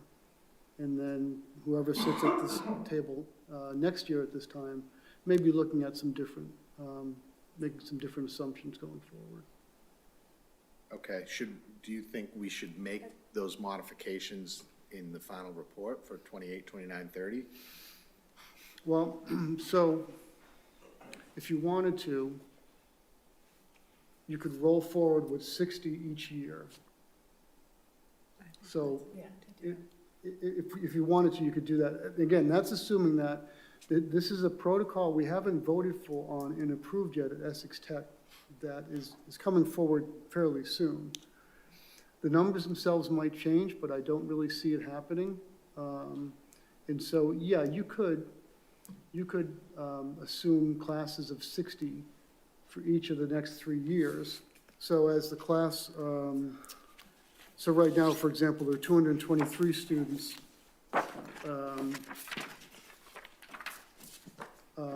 attending Essex Tech right now. There are 51 seniors. So if those 51 seniors graduate and you add 60 freshmen next year, you're actually increasing by 9 students. So if you want to do that, we can work through that math. I think I would agree with the chair, that is probably the best way to go. And I think we could maybe put an asterisk on it too, or something that says we're awaiting a decision from. Well, and also, you know, we've taken the approach that we would like to be conservative Yeah, in our absolutely. estimates, and I would rather be, instead of blindsided, I would rather go with a very likely, you know, going to the lottery system and with the trends and Sure. with the class sizes. I think it would be a fair assumption to go with the relatively higher number. It won't, and also, it's conservative on this line item, but it's not it's not going to make or break any of our bigger recommendations, so I feel Right. a little better about that. A couple quick thoughts. I mean, it's something Paul and I have our conversations with. I know I drive him crazy, so I apologize publicly, but couple things. If you have modified numbers, Paul, maybe you'd share them with Brian tomorrow, so, because we only have a quick week to get this whole thing done. So if you could get that, and I'll connect with Brian on Thursday, that would be helpful, and I defer to your judgment on that, obviously, number one. Number two, I have been talking about this before the council for the last number of years. The question is, why are we having so much financial challenges? This is one of them. It can't be ignored. This is no conversation of how great the program is and how wonderful it is and the need for it. That's not in dispute. The question is, we have the laws of Proposition 2.5, and there's only so much revenue we can generate. And each year, and I wrote to the council, we've seen as much as 25% increase in vocational education costs. That's just not sustainable. Using Mr. Ailes' numbers there, just if we keep it there, the increase to 27 is 376,000, or 9.4% increase. And if the number's even higher, I don't know, we'll see what you come up with. It sounds like you're okay with 27, but the point I'm trying to get at is, if we can only go up 2.5% plus some new growth in our revenues, and we're seeing as much as 9 to 25% flow increases in vocational education, that's a challenge. And I really don't have answers on how to handle that. We talked about how they decide how many kids go and things of that nature, and I find it quite frankly difficult to follow it, but bottom line to it, I think it's important as the budget analyst for the city council at least, to say this. It's just, and it's not just Beverly, I want to be fair about it. A lot of the other communities, I know Danvers is jumping up and down on this too, but the more money we spend in vocational education, the less we have for the Beverly Public Schools and police and fire and things of that nature. So these are one of the couple of what I call budget busters from my perspective that's been difficult to wrestle with, and I just felt important that I say those comments. And it has nothing to do with the program. It's all about bean counting. Thank you. Yeah, just for myself, but maybe for the general public as well, if I have the question, which is, how does the school system, how does the city decide what the number should be, what the policy should be in terms of the numbers of kids going to the vote? We know there's a much greater demand and need than there is capacity, but how is that number set? It's just based on historical averages. So for every member of the 17 communities that belong to Essex North Shore, they look at 5-10-year windows of students that are attending, and they come up with a likely number of students who would gain admission under the old system. And so for Beverly, that seems to be around 60 students a year. So are you saying that in a given year, on average, there are not more than 60 students who want to go to the vote? Because my understanding is. No, there's far more than 60 students who Well, want to exactly, go. so maybe I didn't frame the question correct. Who makes the decision about what the number should be that we can send each, on a given year? Well, the Essex North Shore has a school committee, just like we have one, and so that number's approved by our school committee. And it's approved not just for Beverly, but for every community. The reason why this allocation process even was created was there are 17 communities. Beverly's one of the 5 largest ones. There are several very small communities. And so with a true random lottery, a number of smaller communities would get totally swamped and would have no students admitted in any given year. And so then, as a result, you needed to establish some allocation program so that the Nahants and the Wenhams get at least 5 students a year into Essex North Shore. And if you're going to do that, then you need to set an upper limit for these other communities as well, Beverly, Peabody, Salem, Gloucester, and so on. And so it's the first year doing this. This could change because no one really knows how a random lottery is going to affect the admission process. And so this is what we're trying this year, and hopefully it works. And so what it will do, it will have the added effect of not only allowing these smaller communities to create and gain a foothold into the high school, but it'll temper the wild fluctuations that we see from year to year. And so we're not going to see, if the number is 60 every year, we're going to see a very more predictable number of students going and a more predictable hit to the municipal budget. Does our local school committee and/or, administration and city council have any legal ability to send less than 60 a year? In other words, who sets that? Are we bound by the maximum set by the regional, by the Voc School Committee? Or can the city of Beverly say, we can't afford 60 every year, we're going to make a decision, we're only going to send 55 a year? So I'm appointed by the mayor to sit on the school committee, and absent other direction, I can say 60 is fine. Or given some direction, I could say that's way too high, we want 50, 40, whatever. My informal discussion with the mayor is that's an okay number. But at the same time, who knows what's going to happen next year or the year after or the year after. Personally, I'd rather see that number tied to some proportion of current 8th grade students who live in Beverly as opposed to a hard number of, say, 60. And I think that's a view shared by some of my colleagues on the Essex School Committee. But I think we have to try something because we're now in this process. Students are applying now to gain admission for next year. And so we have to make the admissions process clear now because students are already in this process. And so I'm more than happy to talk to anyone about what that number should be or what that process should be. But it's something that unilaterally Beverly can't just say, we're not doing this. We're a regional school district, right? So we have to come up with some plan that works for Beverly and for Salem and for Manchester and so on. Okay, thank you.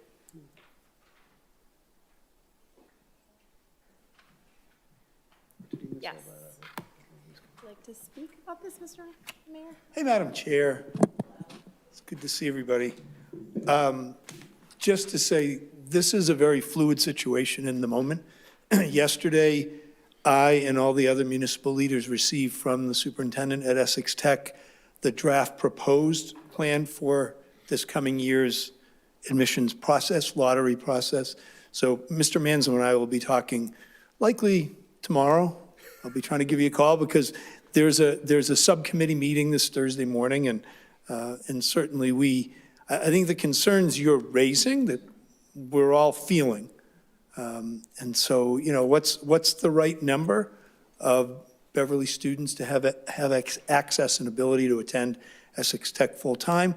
What's the right number to have the ability to attend Beverly High School and have access to a part-day program at Essex Tech, which Mr. Manzo and I have talked about many times, and I have great frustrations with the Tech's lack of offerings to Beverly High School students in the part-day program. So there's a lot there, and I would say I'm not comfortable with the number 60.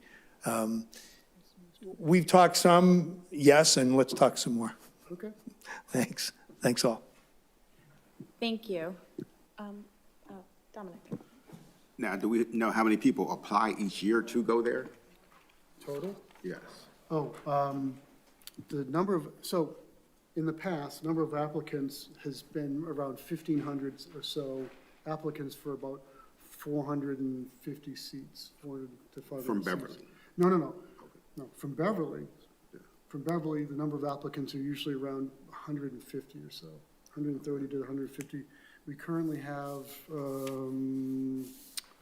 I have that somewhere. We currently have over, I think, 80 students applied. Application just started a number of weeks ago. So that was in the past, when the application was a process where you needed to submit grades, a letter from a guidance counselor or a teacher. There was an attendance record that was involved. There's an interview that students would sit with an interview with someone from Essex Tech. None of that's happening now. The application process is now, you check a box if you want to go.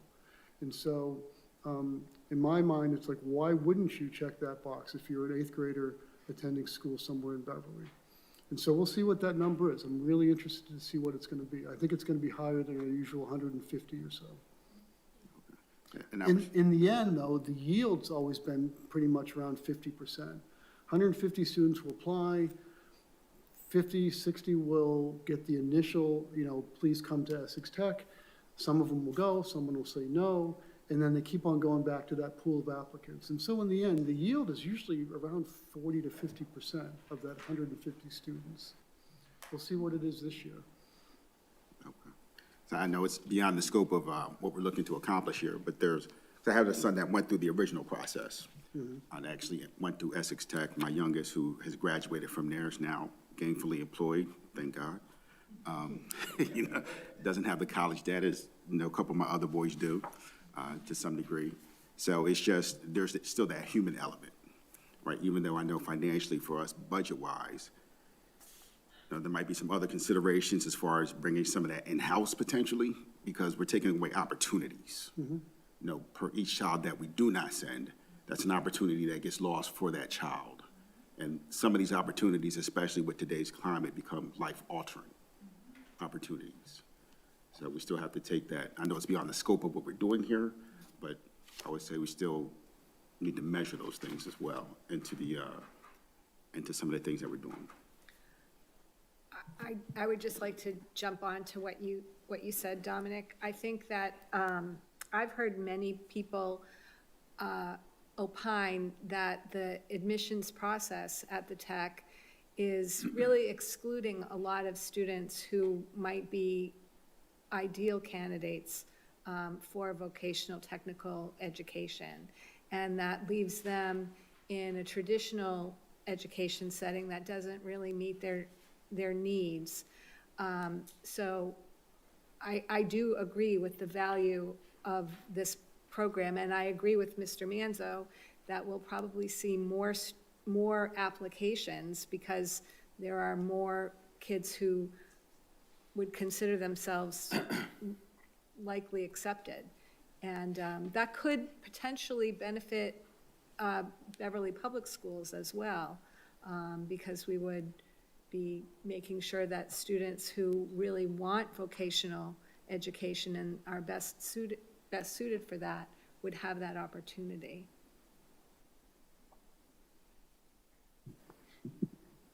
So, on that note, I am going to see if we can move on.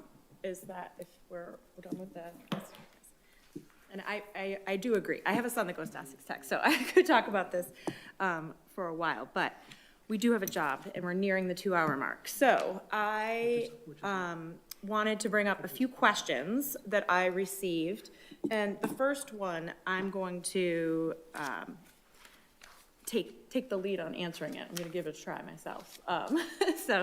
One of the first questions was, what is the Family Dollar buildings?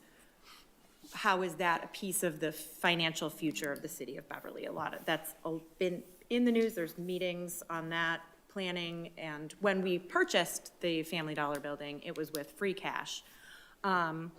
So that is considered part of our reserves. Free cash is considered part of our reserves, not part of our operating expenses. So in terms of when this building is sold or whatever comes of it financially, it would not be part of our operating budget. It would not be part of our solution of closing this, 3.6 million gap right now. That would continue, like I said before, operating expenses have to match recurring revenue, and that would be kind of a one-off capital project. So that would go back into the bucket. One of the questions I had. We also got asked questions about the city reserves, and that is comprised of the free cash balance and the sustainability fund, correct? That's kind of Stabilization. Stabilization, yes, that's what I meant. Otherwise known as the rainy day fund. And I believe those two combined were at about 18%? 17, 18? In terms of a policy or in terms of the current Oh, in balance? terms of the current balance, just, We have 10.4 in free cash. right. And if I'm not mistaken, Brian, you have approximately 22 million in stabilization, 20 in general, Yes, and that was 2 in my- debt. You're up over 20% for sure. Okay. But with the two combined. So, Thank you. At a snapshot in time, we were close to 19%. We look at the stabilization funds, and then we have to look at the existing free cash number, and then some months later, we get a new free cash number. We were at about 19% when we were talking about during the budget process last spring. okay. So I guess my question to you, Bryant, would be, we have said before that that's like a best practice between 15 and 20% I think for the city of Beverly. What makes that a best practice? How did we get that number of that should be what we hold in reserves? Good question.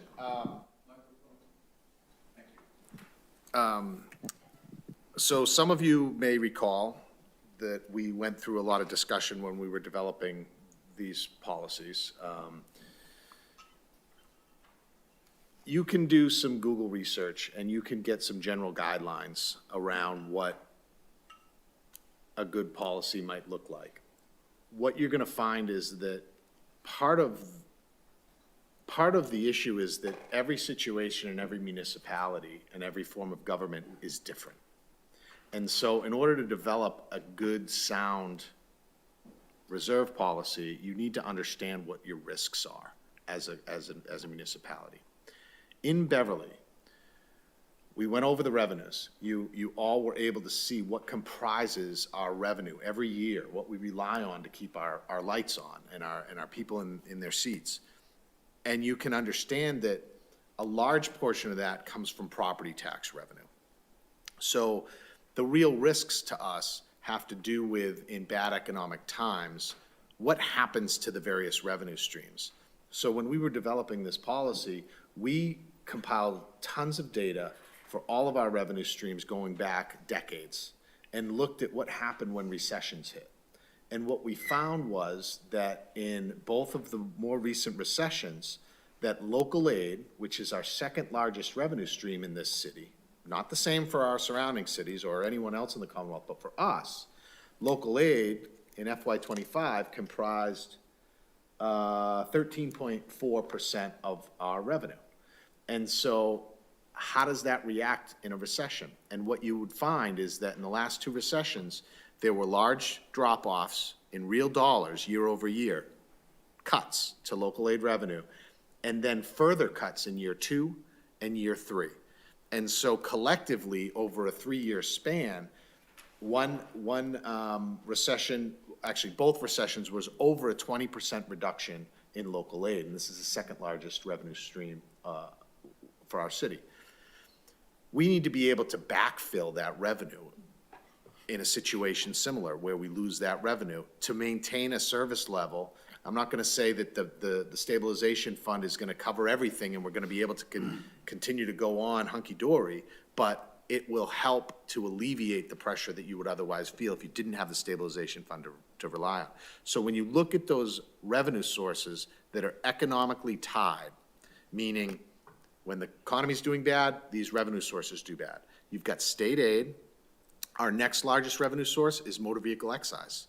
And in bad economic times, people aren't out buying new cars as much. Some still do, but generally you see a decline in that. We saw a decline in motor vehicle excise during the last recession of 14%. That's significant in 1 year, 14%. The other economically tied revenue sources that we looked at are building permit fees. And this is a big one because in good times, people are putting additions on their house. They're redoing their kitchens, they're redoing their bathrooms. When mortgage rates are low, they're refinancing, pulling out some money and maybe doing some work. Maybe they're investing. There's turnover in blighted properties and they're being reconstructed. That's all new growth. That's helpful. But in addition to that, there's building permit revenue. We've seen during bad economic times, this revenue source decline by 45% year over year. So when you add all these up and know that that's an exposure and a risk for the city during bad economic times, you're able to quantify that. You know how big our budget is now, you know how much revenue we're expecting, and you know how these revenue streams have reacted in previous recessions. So it gives you a very precise range that you would need to have in reserves to be able to withstand a 3 to 4 year recession. Now, this isn't the silver bullet.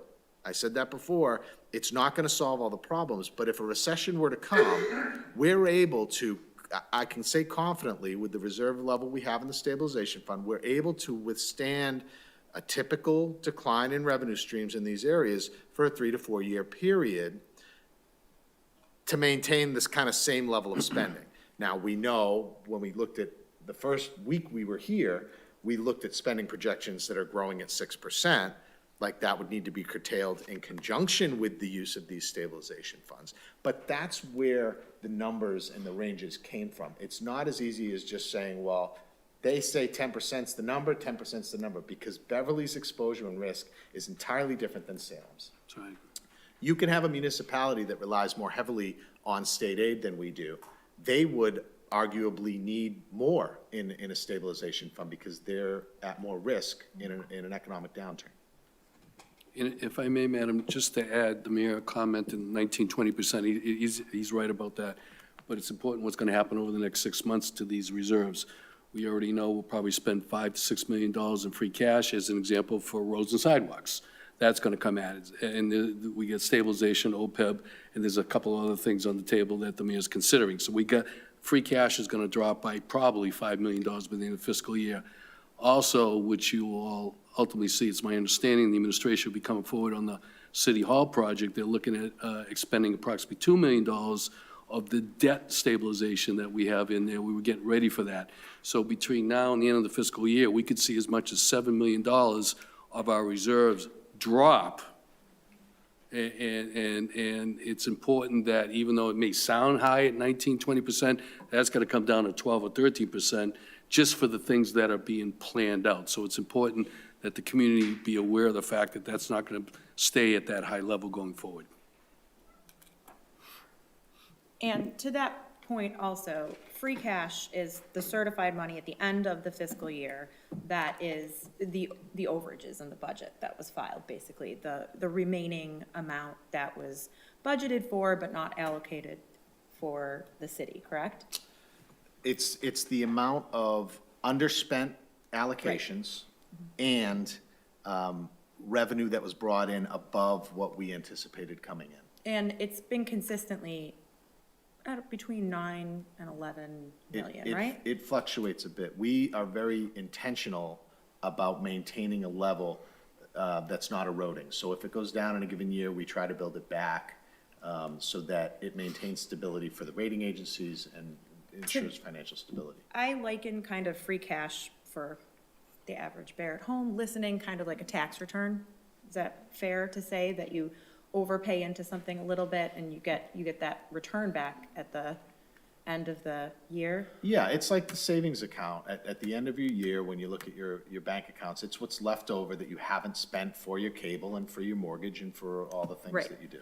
So to that end, why couldn't we, in reducing or eliminating the roads and sidewalks line, couldn't we, instead of anticipating between 9 and 11 in free cash at the end of the year, couldn't we put 1.5 million, build that back into the operating budget and then anticipate that the free cash balance would be slightly less, but?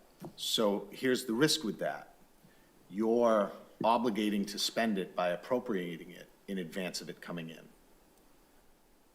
So you don't know for sure that you're gonna hit your revenue marks. There are a number of revenue marks that we don't hit every year. We just have some that are over, some that are under. When they all wash out, we're over. But if some of those bad economic times happen mid-year, which they never happen on July 30th, they happen mid-year, and your revenue streams begin to erode, you haven't overcommitted in a way that puts you spending in the negative. Right, but By 1.5 washing it to, million but isn't. washing it to free cash, you know how much is there and you know how much you can spend on that capital item. Right, okay. Would like to see it built into the operating budget, just for the record. Okay, so okay. I just want a follow-up on that. On average, what percentage of the monies that are ultimately certified as free cash come from unspent budgeted items from the FY? So when you look at, all right, let's use 10 million as a balance, because we were like 10.4 this year. So $10 million. Typically, about half of that is left over from the previous year, unspent free cash. Right. And then the other half comes from 50% in revenue overages, 50% in spending underages. That was sort of my. Roughly, That was sort it of my fluctuates. historical understanding as well. I got the numbers. Jerry? I have those numbers, I can answer specifically. And Brian's exactly correct. It's called the undesignated fund balance. We had 14.1 million, which is like the money not spent. But what happens in a balance sheet to get to your free cash, you subtract things from like personal property receivables, real estate receivables, that reduces things. Deferred taxes reduces that number.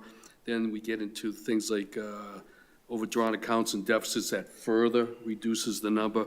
So even though we had 14.1 million of money that wasn't spent, at the end of the year, we got to 10.4 when you start reducing these various other categories that Brian works on with his staff each and every year. So the bottom line to it is, even though there is money left over not spent, there are accounting requirements that further reduces it. And the reason that's done at the state level is to make sure you protect the fund balances of communities so they don't go into deficit and getting themselves into trouble.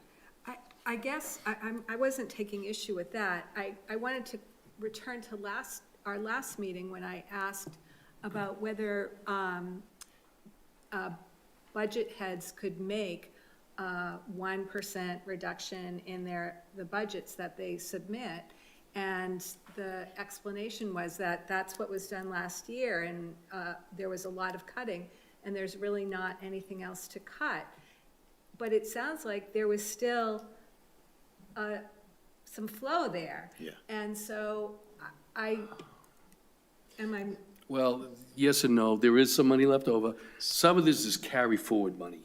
So the money that, it's like The year before that, I think it was like 13.7 or something like that. Some of it's carry forward on the undesignated fund balance there. Some of it is, as you indicated, it's not totally 14.1 million is unspent, it's carry forward. That's why Mr. Ailes and I talk each year, we try to not spend the entire $10 million of free cash, because you want to protect the fund balance moving forward. So I understand the point. There's always going to be expenditure turnbacks. You can never budget to the dollar figure. One important thing we all need to remember, though, is remember what we did in FY26 when we built that budget. We wrung out a lot of things out of the expenditure side, certainly on the city side, right? Jerry mentioned a $1.7 million reduction in spending on the city side from FY25 into FY26. So that's going to reduce the turnbacks. In addition to that, we raised a lot of, we call them page 3 revenues. They're kind of the all other revenue categories, the fees, the burial permits, you name it. And we raised those. And so that's going to reduce the amount of excess revenue that goes back in. So we're already heading down this path of a declining balance over time, unless we make modifications that will, change the trajectory. Sorry, go ahead. I think Emma had a question, so. More just a comment to that point of like, couldn't you just cut 1%, right? So on the school side, when we build our budget, right, we look at everything and we make a very good faith estimate based on the information at hand. And at the same time, there's plenty of things that are still going to be in flux, right? Health insurance enrollments, the open enrollment period happens after we set the budget. And there are qualifying events that happen at any point in time during the year. And so when you have those kinds of things that you need to be able to react to, right? Which is why, to Bryant's point, there's likely always going to be some amount of turn back, because you can't get it on the nose necessarily right every single time. And the harm of getting it wrong in the wrong direction is far more substantial, because we can't have an unbalanced budget. And so if instead it turns out that we, took the wrong assumption relative to health insurance costs, I can't say to Paul that I love that you want to join our health insurance plan and you have a qualifying event. Unfortunately, I'm at my budget, so catch you next year. That's not an option. Rather, what it would mean is we'd have to have a hiring freeze, or we would not be able to implement other things. And so those kinds of pieces, again, where if it results in, marginal turnbacks, it's erring on the right side rather than the side of greater risk. Then, Mayor, would you like to add to that? Thanks, Madam Chair. Just want to share a couple of thoughts. When Mr. Perry said earlier that the roughly 19% that was, as we looked at the budget, in reserves, in the combination of stabilization and cash reserves, and that was likely to be a high watermark. It may well be a high watermark in that we know that we'll be looking to spend money on roads and sidewalks and vehicles and maybe some other equipment for DPW, for example. So we expect that's going to come down. And we will be looking for some help from cash reserves and knocking down the overall cost of the City Hall project when we bring this request to you next month. So the percentage that collectively between cash reserves and stabilization that we'll be looking at is likely to be lower. And we don't think it'll necessarily replenish to the level it's at now by the end of this current fiscal year. So, and those are things that we are going to need to manage together, right? To continue to have a real fiscal health. I think it's important also to understand that when I took office for the first time in 2014, and I was able to convince Mr. Ailes to come to work for the city then, the city really didn't have any free cash. The city really didn't have, I think, maybe $1 million in stabilization or something in that range. And that's no knock. The city was just coming out of the Great Recession and really back-to-back recessions. We've built the reserves over the last 12 years together. We've utilized the cash reserves to do a lot of really important things that, as Mr. Ailes said earlier, they cost too much to do out of the operating budget, but not enough to look to bond for long-term. So we've managed that whole process. And I think it probably would be helpful, just to everybody's understanding, that maybe we share, and you can put in the record of this process, maybe a look back of 15 or 20 years at that cash reserve number each year, and see where it's been and where it's come from to where it's at. Similarly, stabilization. I think that it's all publicly, it's all public record, but why don't we put it in a way, in a format, and in a space that's easy to see where we were and where we are on that front. And then the last point I want to make, I think I made this at the last meeting, and I've said this before, again, no knock on the city leaders at the time, because there were back-to-back recessions, and prior to that, the city was in a tough spot back in 1993. But in each of the last two recessions, there were no reserves to speak of, and during each recession, the city was forced to close a school, never to open again, right? And to do a lot of layoffs, and to, at that time, zeroed out road and sidewalks and equipment for DPS for a full decade. So those kind of things were necessary for not having reserves in place. And my last point is, the reserves that we have, the level at which we have reserves, would not allow us to just keep on doing everything through a recession. But they're calculated and calibrated to try to ensure that we don't have to retreat wholesale from our commitments to deliver high-quality services. There's no way that it won't be hard during the next economic downturn. But those reserves are meant to help try to make sure that we deliver the best we can and a lot of hopefully what people will need during those times. So thanks for listening. Thank you. Jeff? Yeah, I just wanted to echo the comment about the roads and sidewalks being zeroed out.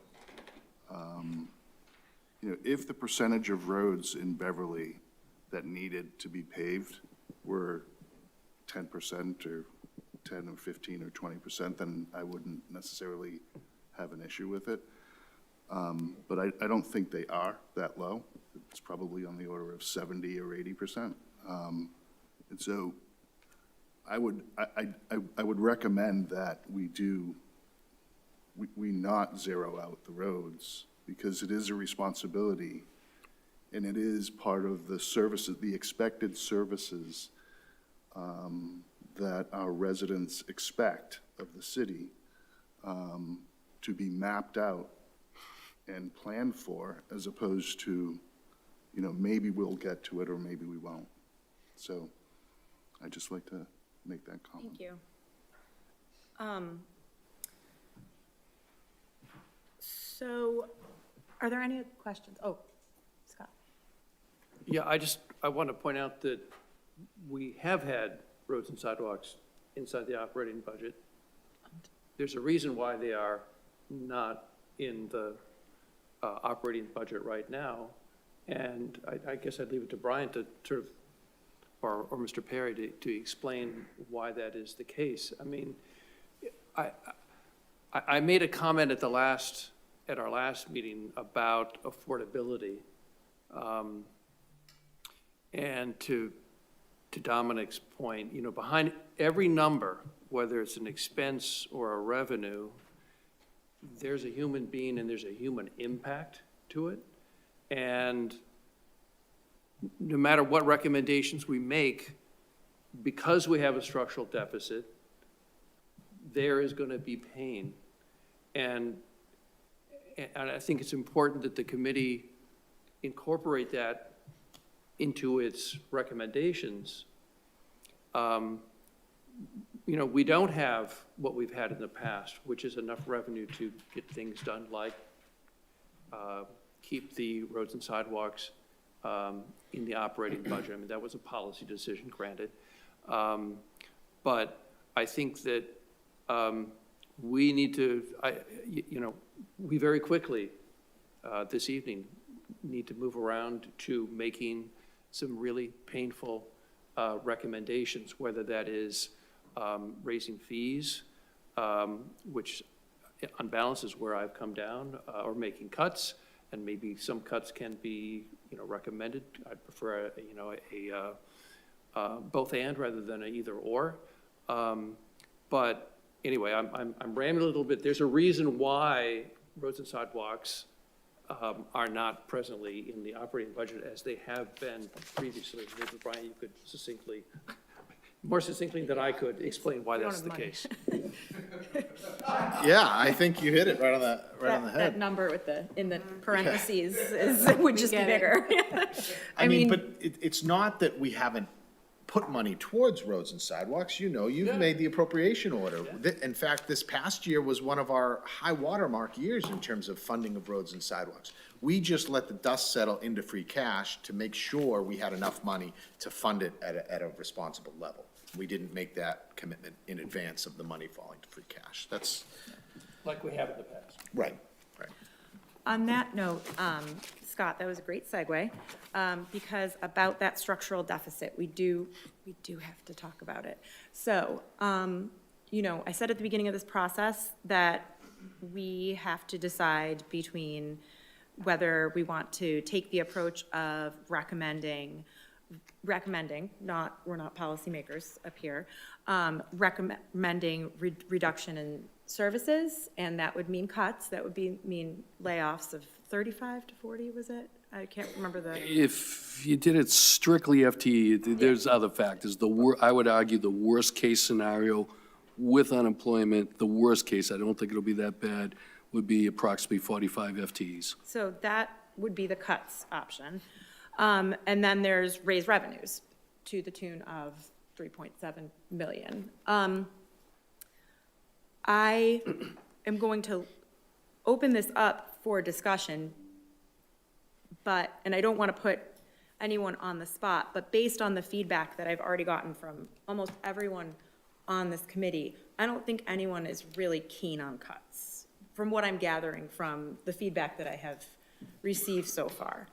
But I would open it up to my fellow committee members to see where people, and I do believe there is a both and approach, but not to the tune of recommending a full path in one direction. There might be some ability for that, but I think it's a little too convoluted to say that we're gonna do this, a little bit of this and a little bit of that. We gotta kind of keep it high level in terms of what we're considering.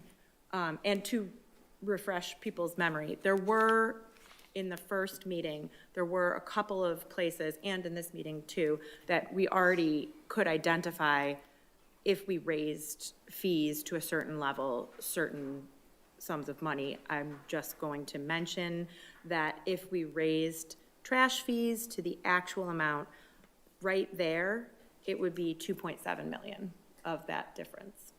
So that leaves us with less than $1 million differential in terms of raising fees. So just for context, yes, Karen? Can I ask one question? Because we're not looking at a one-year deficit, we're looking at multiple years deficit growing.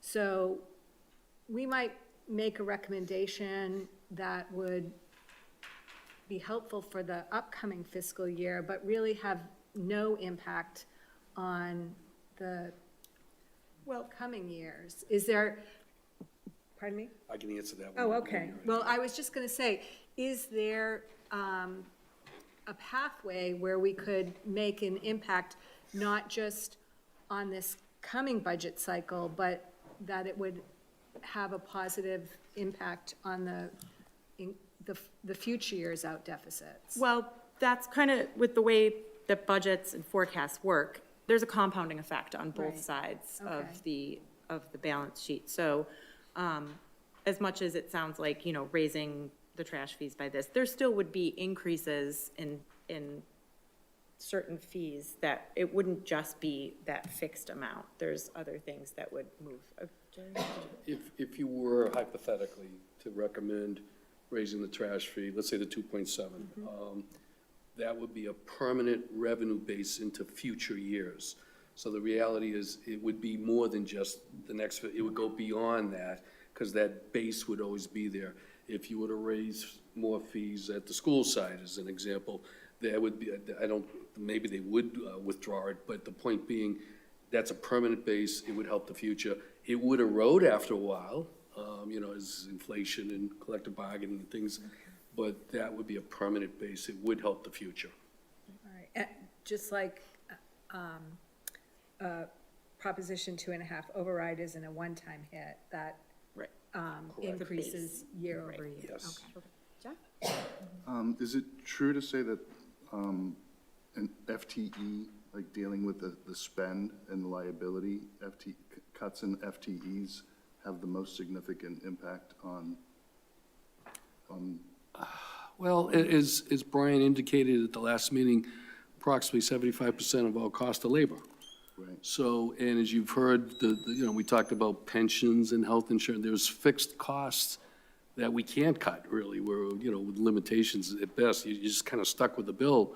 So your only flexibility is labor in general, and the mayor and Brian have been a little creative. We talked about how they shifted the roads and sidewalks out of operating to give them more relief to pay for, the reason they really did that was because the labor costs went up. It's pretty basic.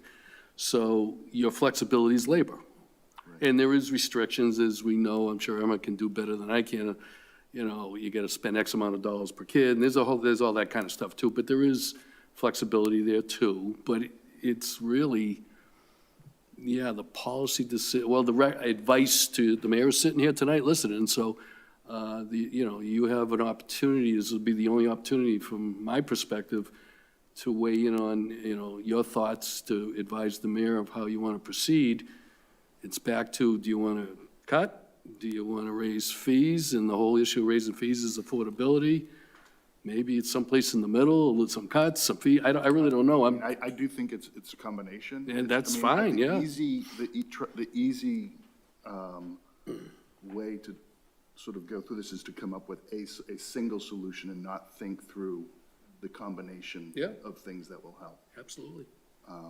So I do think that, thinking about headcount or FTEs is part of the equation. And if it's not factored in, I don't think you're really doing a good job at trying to deal with the issue that we have here. You're only coming up with a temporary Band-Aid to kick the can down the road for next year. On the FTE question, I had made a note and I forgot to ask. The school department shared the number of FTEs on the school side, but I did not see that information for the city. What are our? It's about 315 to 330, somewhere in that range. I can get you an exact number. I'll check with Thank you. HR in the morning. It's about a 3-to-1 ratio. Scott? Thank you. I want to just propose, so we can maybe try to move things along. I have 4 principles that I would recommend that the committee adopt, and obviously it's all for discussion purposes, but to try to put this closer towards the form of a proposed motion. I would propose that we raise trash fees to come up with $2.7 million. And that would carry forward structurally. Yep. So that makes it sustainable. With obviously I won't talk about the consequences because we've already talked about how that will impact everyone. That's principle number 1. Principle number 2 is that the remaining amount of structural deficit should be addressed by an and/or to the point made earlier about, trying to look at FTEs. But that 1 million in part should come from a combination of 2 principles. One is looking at the school side for fees, raising fees. Some of these haven't been adjusted in 10 years, I guess. But the other leg of that is that I would really want to protect the preschool and the kindergarten from, if possible, all impact, but if not all impact, relatively minimal impact. And I guess maybe I'll leave it at that as sort of a set of principles for the committee to bat around towards our recommendation. So on that note, I had actually made a list of breaking it down and trying to plug in some possibilities. And I was wondering what, Emma, to the raising of athletic fees and transportation, I understand it would have to be within the budget. What do you think is the possibility there? Possibility relative to what the policymakers might think, because that would ultimately be what happens, right? Yeah. Is that the administration could bring forward a recommendation based on the recommendation of this committee, but it would ultimately fall to the policymakers Right. of the school committee to then approve, deny, modify as they see fit. So I certainly wouldn't want to No, I speak to understand. that, I but understand. rather,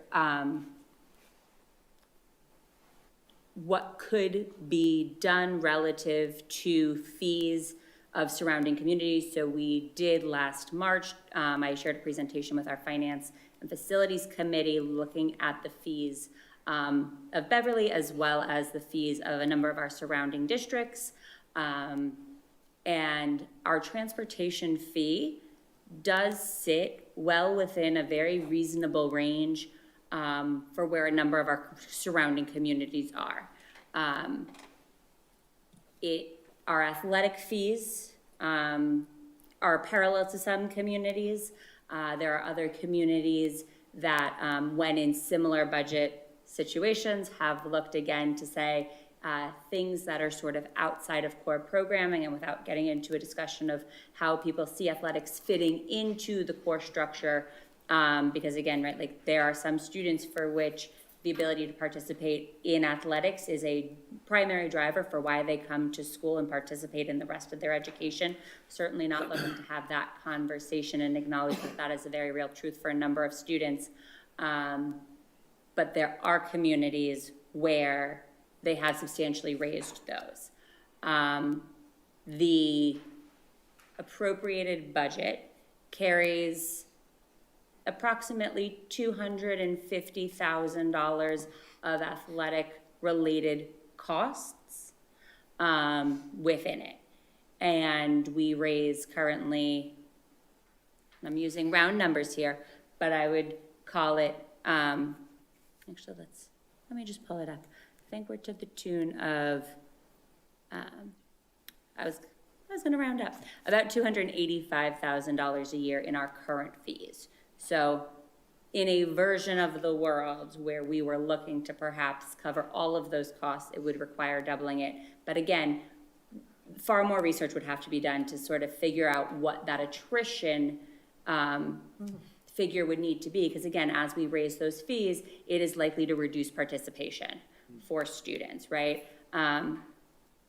Parents and caregivers may be more willing to spend $100 for their middles or $110 for their middle schooler to run track. They might be less willing to do it if, you know, their student is less of an athlete or it's really more of a social, whatever, if that fee was $210. And so there is an attrition, and what exactly that figure would be, I can't speak to at this time, but we could certainly explore and would be part of, as we go through them, revenue projections, we would have to continue to explore that. Okay, thank you. Yeah, I just wanted, in terms of what I sort of put on the table when I talk about that, I'll call it 2.7 and 1 million, right? 2.7 is addressed one way, 1 million the other way. I mean, I look at possible FTEs there to try to fit into that $1 million amount, but combined with the increase of fees. So it's not, again, not an either or. I mean, part of the idea here is, at least on the 2.7 with the trash fee, that roughly affects everyone. It's regressive, but it roughly affects everyone. The 1 million, I have less of a sense of how you might combine FTEs with fees, but I think to Dr. Silva's point, it would be good if we could figure out some way to show some fiscal discipline in that regard, if we can do so without causing too much damage, Right. right, at the same time. Well, and we're not making we're not- the decisions, and Yeah, we're not we're the just making policy, we're just recommendations, making yeah. recommendations, and I would venture a guess to say, it sounds like, if there's nobody opposed to it, we agree that we should raise the trash fees. Are we in agreement? Does anyone have anything, is anyone opposed to the ability? Okay, Karen? Yeah, there you go. What would the increase be in the trash fees? It was like from 100 to 300, was it? Right now it's. It was 100 to, Right now, it's $100. For every $100 it goes up, that would generate an additional 1.27 million. So if we went to, that's So why. if you went to ballpark 200, went it'd to be 300. 1.27. What you're talking about is over 300. Yeah.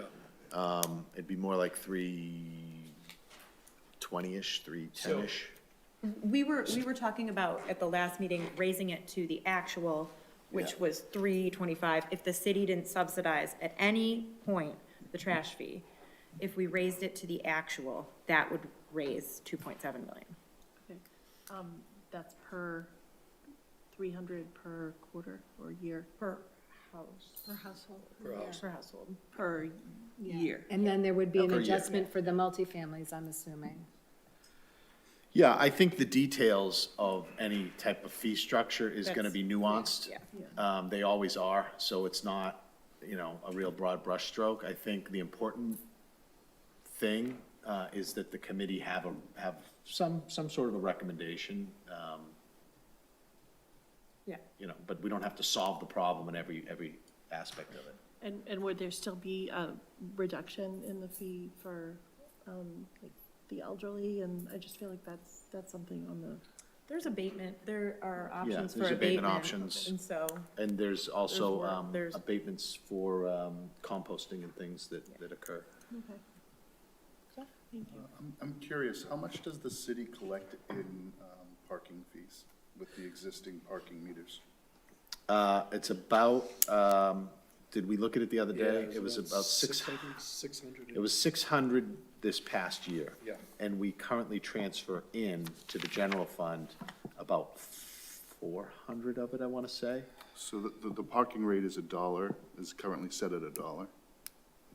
So I could imagine an adjustment to $2. It's not Boston rate, but it can generate a significant amount of revenue. Or 600. yeah, and I know, and I think looking at parking and a couple of the ideas, I have a whole list of ideas that we also came up with, but I think maybe that's for the next meeting at this point, because there are, a lot of the more forward-facing ideas, like what I said about the cannabis tax, for example, we can't build in a projection, but we could build in an increase, but when we're talking about other places to monetize parking, but Sure. what about building in a parking? So there'll be a year lag with that, because the way the parking works is you receive the revenue into a special revenue fund, and then you certify a fund balance, and whatever that's certified at, then you can transfer it out. So it would just be a lag, but I don't want to discount these thoughts. I mean, you sent an email, it was articulate, it was thoughtful, there were a lot of good ideas in there. We've gotten other ideas from all community members. Counselor St. Hilaire had a list of them the other day. I haven't looked through it yet, but, that's the type of stuff we need to hear from people about, because it's not going to be a one silver bullet here. It's going to be a lot of different things. I would, just going back to the FTE, I know we're really not moving in that direction, but I wanted to just make the comment that if people were thinking that reduction in FTEs was important, I think it's 2 for 1, correct? In order to get savings when you consider the. About 1.5. 1.5, okay, so you can't just cut one person, it's 1.5 to cover the unemployment cost. Right. So, Do you mind if I make a comment Yeah, just of about course. the Yeah. FTE discussion? I've tried to kind of listen to it Yeah, and no. get a flavor for it. But there's one important thing, and we all want to be eyes wide open here, and I'm only delivering data. But when we look at the problem and the dynamic that's being created, where you've got a large component of our expenses growing at about a 6% rate, and you've got revenues growing at a 4% rate.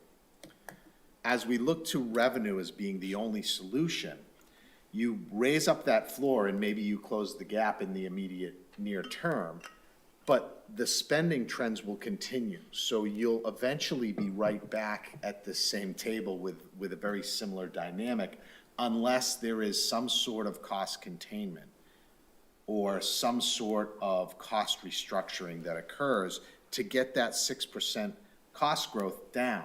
Because the revenues that we're talking about generating aren't gonna grow even at a 4% clip. They're gonna be reset the ceiling, and then they're gonna kind of be flat.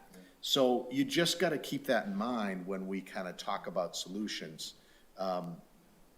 Or be comfortable with the fact that we may need to be back here in 4 or 5 years, you know?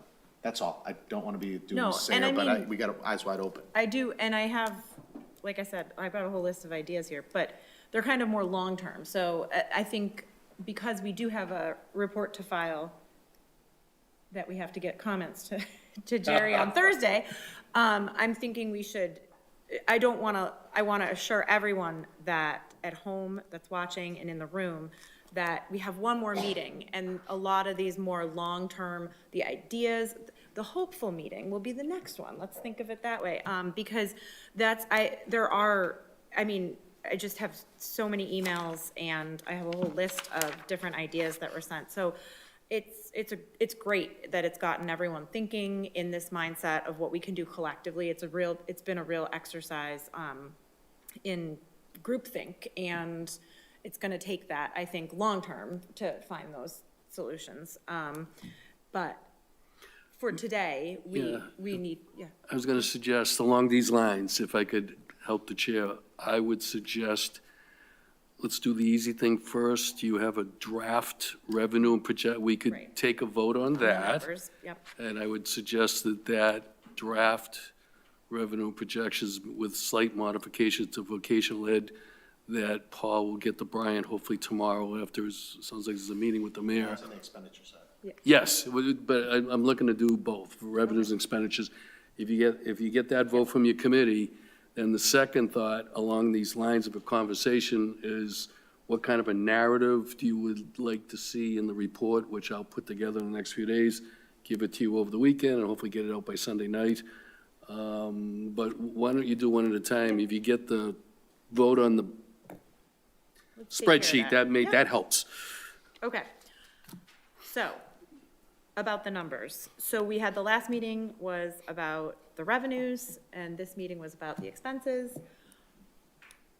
We have to take a vote on the numbers that were presented. We did talk about one amendment to the vocational assessment and changing that number. So that's one amendment that we were considering. Does anyone else have any amendments to, yes? Yes, expenditures, make sure I get the right line, capital outlay, for FY '27 through '30, the absolute numbers are all the same, but they're supposed to be listed with a 2.5 annual increase, so that I think there needs to be a correction on those, those 4 columns. It stays in fact. Is that a motion to amend that? It is. I'll second that. All those in favor?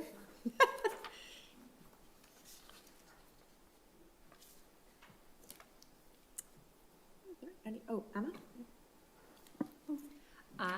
I am curious if there is a desire to bring the city and school health insurance increases in tandem, whether it's 5% or 6%. I'm happy to do either one of them. I trust your numbers. I'm happy to go your way. It doesn't really matter. There's not a lot of science to that. You know, looking at the historical averages, I think you were up in the 6 range, right? Yep, I was at 6. So maybe we change the city number to reflect a 6. Okay. Either way, I'm happy. I think that's better. Yeah. Everybody more- good with that? Yeah? I'm comfortable with that, the Okay. conservative side of that, yes. Okay. Any other, do you have another one? Paul? Just have a question on the direction we're heading. So I'm looking at last year's forecast that we approved just about a year ago at this time. And it forecast a deficit of $3.9 million for this current year, expanding from there to 6.3, 7.5, and then 10.2. And so we're pretty much looking at the same numbers last year that we're looking at this year, except this year we're talking about raising tax fees, raising athletic fees, raising this fees, firing people. So what's changed in a That's a year great question. Yeah. that has prompted this group, which is not a policymaking group, to sit down and say, we should be doing these things? Yeah, it's a great question. Great And question. we touched a little bit on it the first night. So let me just kind of talk about briefly, if I could, what we did last year to close that budget gap were levers that we had available to us that don't exist anymore because we used them already. And so the major levers that we used to close that $3+ million gap was we took out the roads and sidewalk budget, which was $1.25 million at that point. So we stripped that out. Now it doesn't exist anymore, so there's no more we can strip out to close the future gap. We increased some other revenue sources that will ultimately have an effect on the ability to turn back free cash. So we've put more pressure on that. Excess levy. Excess levy, that's right. There was excess levy capacity that was available, and we effectively bled it out over 2-year time.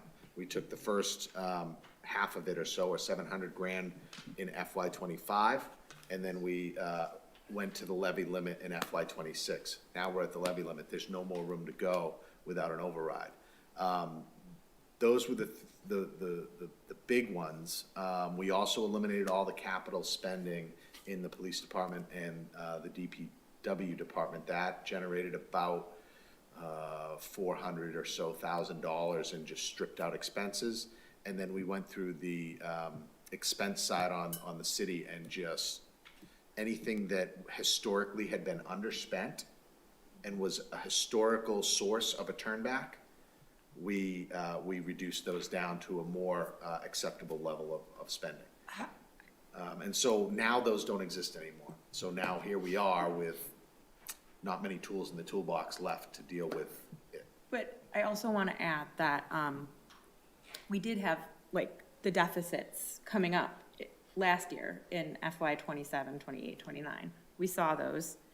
And at the time, we kind of concluded that this year's going to be hard. I mean, that's kind of how we knew that we were going to make it work for one more year, but we've been saying now, I've been saying for at least a year, this is going to be when the rubber meets the road. So I think last year, we've been leading up to this, trying to make decisions in this last year that will mitigate the impact that this is going to have, but it's just not adding up, so.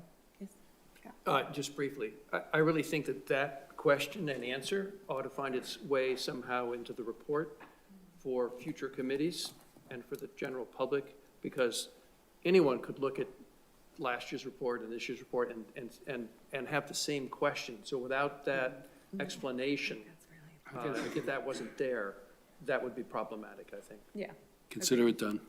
thank you. And while we're talking about that, I also like the mayor's suggestion about a longer historical range on reserves that he mentioned. And I say that knowing that I worked very hard with Mr.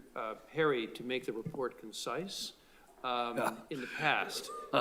So I want to be careful about, adding things. But I think as a matter of historical context, some reference to that would be helpful. If, maybe an addendum, we get a deadline here, and we got to get done by the end of the fiscal year, so I'll get something in the future. I'm asking your indulgence, if that's the right word, we'll get that, but we have an ordinance requirement to get this done by the end of the fiscal year, and our last meeting's next week, so I don't think I can get that by the time. I probably have it. If you got it, you give it to me in a format that I can get in the report, great. You got till Thursday night, 5 PM. That's the cutoff. That's for the everyone, cutoff yes. point. Okay. I gotta write this thing. Any other numbers amendments? Or questions about the numbers? So I think you have a motion on the table as modified, as amended, I mean. Do I? Yeah, can I I would entertain a motion to, accept the numbers as modified. So moved. Do I have a second? Seconded. All those in favor? Just to clarify, we're talking revenues and expenditures. Yes. Yes, Correct. revenues and expenditures as modified. All right, was that, sorry, is that everyone? Okay, That was unanimous, right, Madam Unanimous. Chair? Thank you. okay. So, and then on to the report and our recommendations. And like I said, this does not have to be specifics. We are not setting the policy. We are not making the final decisions here. These are, these ideas that we're all talking about and voicing our opinions on will make their way into our report, just to capture the discussion and the various opinions of how to tackle this problem. Yes? Just a question, Madam Chair. Mr. Perry, your deadline this week, Thursday, midnight. Go away. That is to put together a draft report, which we would vote on the Yeah, following the goal Thursday. here is, So- I hope to write this Friday, Saturday. I try to get a draft to the chair for her review. She needs some time, and I would be tickled to death if I get this thing out by Sunday night. So So let you me can read ask, so let me ask the question about next week's meeting then. One is, if a lot of great ideas have been coming in, I think the discussion would be fruitful if everyone saw all of those suggestions rather than just going to sort of siloed to different people. So if those could be shared more broadly. But then my follow-on question is, if we have that discussion next week about ideas for revenues, and part of our charter is to recommend, revenues and so forth, how does that discussion find its way into a useful presentation? That is not. Just minutes? We're not at the point of these ideas making their way into a formal report. A lot of them are conceptual and they will be public. It's gonna be on BevCam again. We're gonna be, and if anything, it can be the first meeting of the financial forecast meetings of 2026. Because it can act as a springboard of sorts, and it will still be captured in the minutes, it will still be memorialized on BevCam. But it wouldn't be prudent for us to incorporate new revenue ideas that aren't building on existing ones that we can enact in this year in a report that's due in a couple of weeks. Understood. So that's Yeah. like I said, No, I agree. lots of great ideas, and I want to share them, and I can't wait. Thank you. Can't wait, guys. So I guess I'm just trying to get guidance here. Give me some sense from all of you, or if somebody wants to give me their language to incorporate that word. I'm looking for, tell me how you want me to put it together. That's what I'm looking for. We've got the revenues and expenditures, that's easy. What do you want me to say about what you've been talking about? I think we have agreed that, we've agreed on the trash fee, raising the trash fees. Ray, you want me to say something? Okay. Stop me if I'm speaking for anyone, now's your time, to stop me. We agreed at exploring and looking into, and this would be a multi-step process, looking into some of the school fees. Okay, and I'll use the word exploring. Exploring, yes, please. And then that's leaving us with about $1 million, and I think that was, from what it sounds like, people are looking to explore what those cuts would look like. Explore to that- reduction in services. Reduction in services. Okay. Yeah. Because barring us coming up with another hard, fast number of fees that we can raise. I mean, if we could say, you know, can the school raise 1 million in fees in addition? We could say, I mean, that would be great, but I mean, I don't know if that's a feasible I think, solution. yeah, your earlier comment, we're kind of up in the clouds here. Yeah. If I kept it in broad stroke, it doesn't mean it's Yeah. going to be 2 points. And we're not going to figure out how to Yeah. do abatements on, just the Yeah. broad strokes of, there's interest in a trash fee, there's an interest in exploring school fees, and there's an interest in exploring reduction in services to make up the deficit. I will also give some comments about why, the question was great from Ms. Paul, why it's more challenging this year versus, I can talk about excess levy, things of that nature. Mr. Ailes can hopefully get me a final spreadsheet in the next day or so, and if he has a historical thing, I'm happy to include that too. Does that work for you, Madam Chair? It does. I'll get to, one second. I also would like to say, and I can get you language on this, that there are some more long-term beyond this coming fiscal year items that I would like included, including, and I put it in last year, so I would like to really include it this year. I would like to see planning for an override on the ballot. Okay. And that was, I put it in the report last year. I have more ideas on what that would look like this year. So, and I can send some language Sure. along And what I or I was could, thinking. I'll definitely get it in there if I don't get it from you, but I understand. Is your that concept. something that the committee so that's something that the committee's going to put into this report that we agreed upon? Not that we agreed upon. It's the notes, the report often comes, and I put this in the report last year, that I was interested and other members did express wanting to pursue looking into it.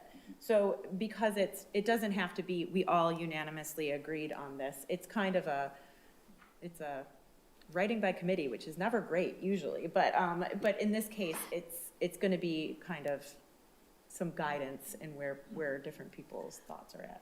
And you'll have a chance to edit and voice your opinion as well, so. So, the comments about incorporating some of the revenue or some of the recommendations, why is it that we're not going to bullet some of the other ideas that have come in?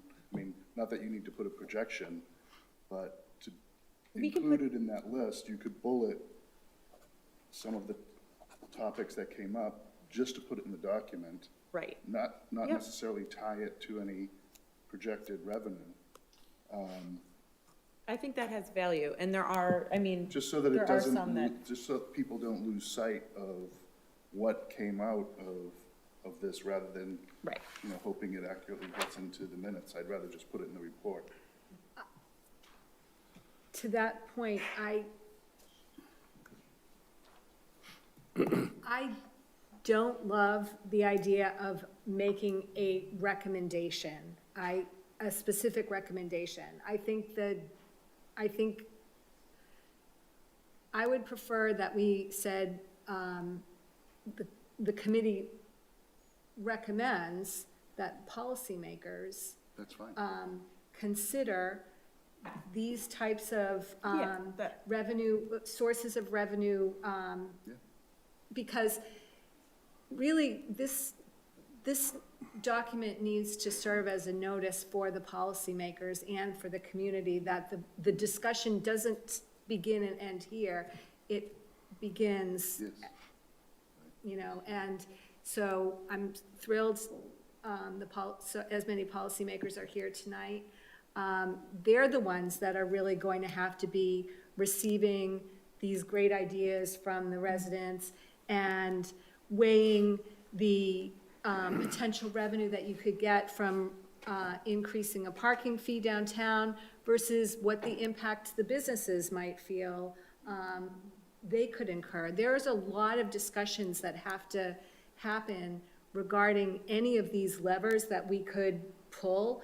And the people that have to do that, some of them are sitting at the table, but it's not this table. It's, Right. I don't think Yeah. I don't think we're disagreeing, I just. I was in agreement with you. So, And- if I could suggest that, well, I'm trying to get all this in. Yeah. First off, my intention is to lock my door and start writing Friday morning, and not let the dog or my wife in the room. What I'd like to ask, which Kathleen mentioned in the first thing, any bullets, whatever. Yeah. Just give me something in an email. I want to accommodate everybody the best of my ability. I guarantee you, if I try to do it myself, I'm not going to get what you want. So give me some stuff, and I'll do the best to get it in there. My intention is to give it to the chair, hopefully Saturday morning. She can edit it herself. I'll get something out to you, hopefully Sunday night. You got a couple of nights to play with it. We'll talk about it next Tuesday and call it a day. That's what I'm hoping for. Will you be able to share some of the Yeah, items that you I will- collected with the rest of the committee? oh, yes, I will. It's going to make it, the ideas, the concepts are going to make their way into, we would like to pursue, you know, like, it will be a whole part of the report, and that's what I will work with Jerry and making sure it's getting in there. Oh, Emma? Oh, the, Did you do that from here? yeah, we should go.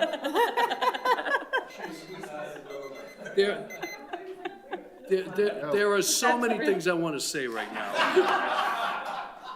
Well, your time's up, so you can't. I make a motion to adjourn. I'm not even on the committee. So I do think while we're talking about things that it might be helpful to put into this report, I think that there were perhaps two pieces that I heard tonight that I think could add real value. And I think the first piece is the point that Bryant had raised earlier, which is that a lot of these revenues that we're discussing are less likely to grow that we are perhaps proposing are less likely to grow at a rate proportionate to the growing expenses. And so while they may provide temporary relief, and they are, again, we want to look holistically and we don't want to pick one side of the coin or the other, I do think that's an important point to be made, in that it cannot necessarily really be a one-sided solution, because it will solve it perhaps in 1 year, but it won't solve it in years 2, 3, 4, 5, 6, because if they're not growing at 6%, and even if they were, right, to the point of the trash enterprise fund, we can only charge sanitation-related costs there. And so we can't charge school department costs there or other department costs there. So I think that's an important point. And then I think the other point that I think I would appreciate seeing in there is this acknowledgement that I think we've made several times around the table tonight, which is that each one of these decisions has trade-offs, some that may be more nuanced, some that may be more direct, and that we acknowledge that there are trade-offs in there, that we are looking to policymakers to weigh those trade-offs and to make their best recommendation. But I do think it's worth mentioning that we acknowledge that these are, you know, any one of these things, right? I think the point was said that there's a person and there's a human impact behind each one of those. And I think that that adds a lot of value, because when we are sitting here just counting beans, it's really easy to just count the beans. And it's really easy to make a recommendation looking purely at a spreadsheet. When it's just a math problem, the answer is a little bit easier. When you weigh in those other factors, you know, that's where really the nuance and the difficult conversation begins. Yes. I would agree. So I guess then we'll leave it at, if somebody has stuff you would like to include, I look forward to your emails. I've heard all your comments. I will do my best to incorporate them. I will be in touch with the chair more often than she wants to hear. And hopefully we'll get you something, a draft Sunday night. Does that work, Madam Chair? That sounds good. Yep. Okay. So with that, we're just in, yeah. Thank you, everyone, for being here tonight, and for following along at home. With that, I will entertain a motion to adjourn. Do I have a second? Second. All those in favor? Thanks, everyone.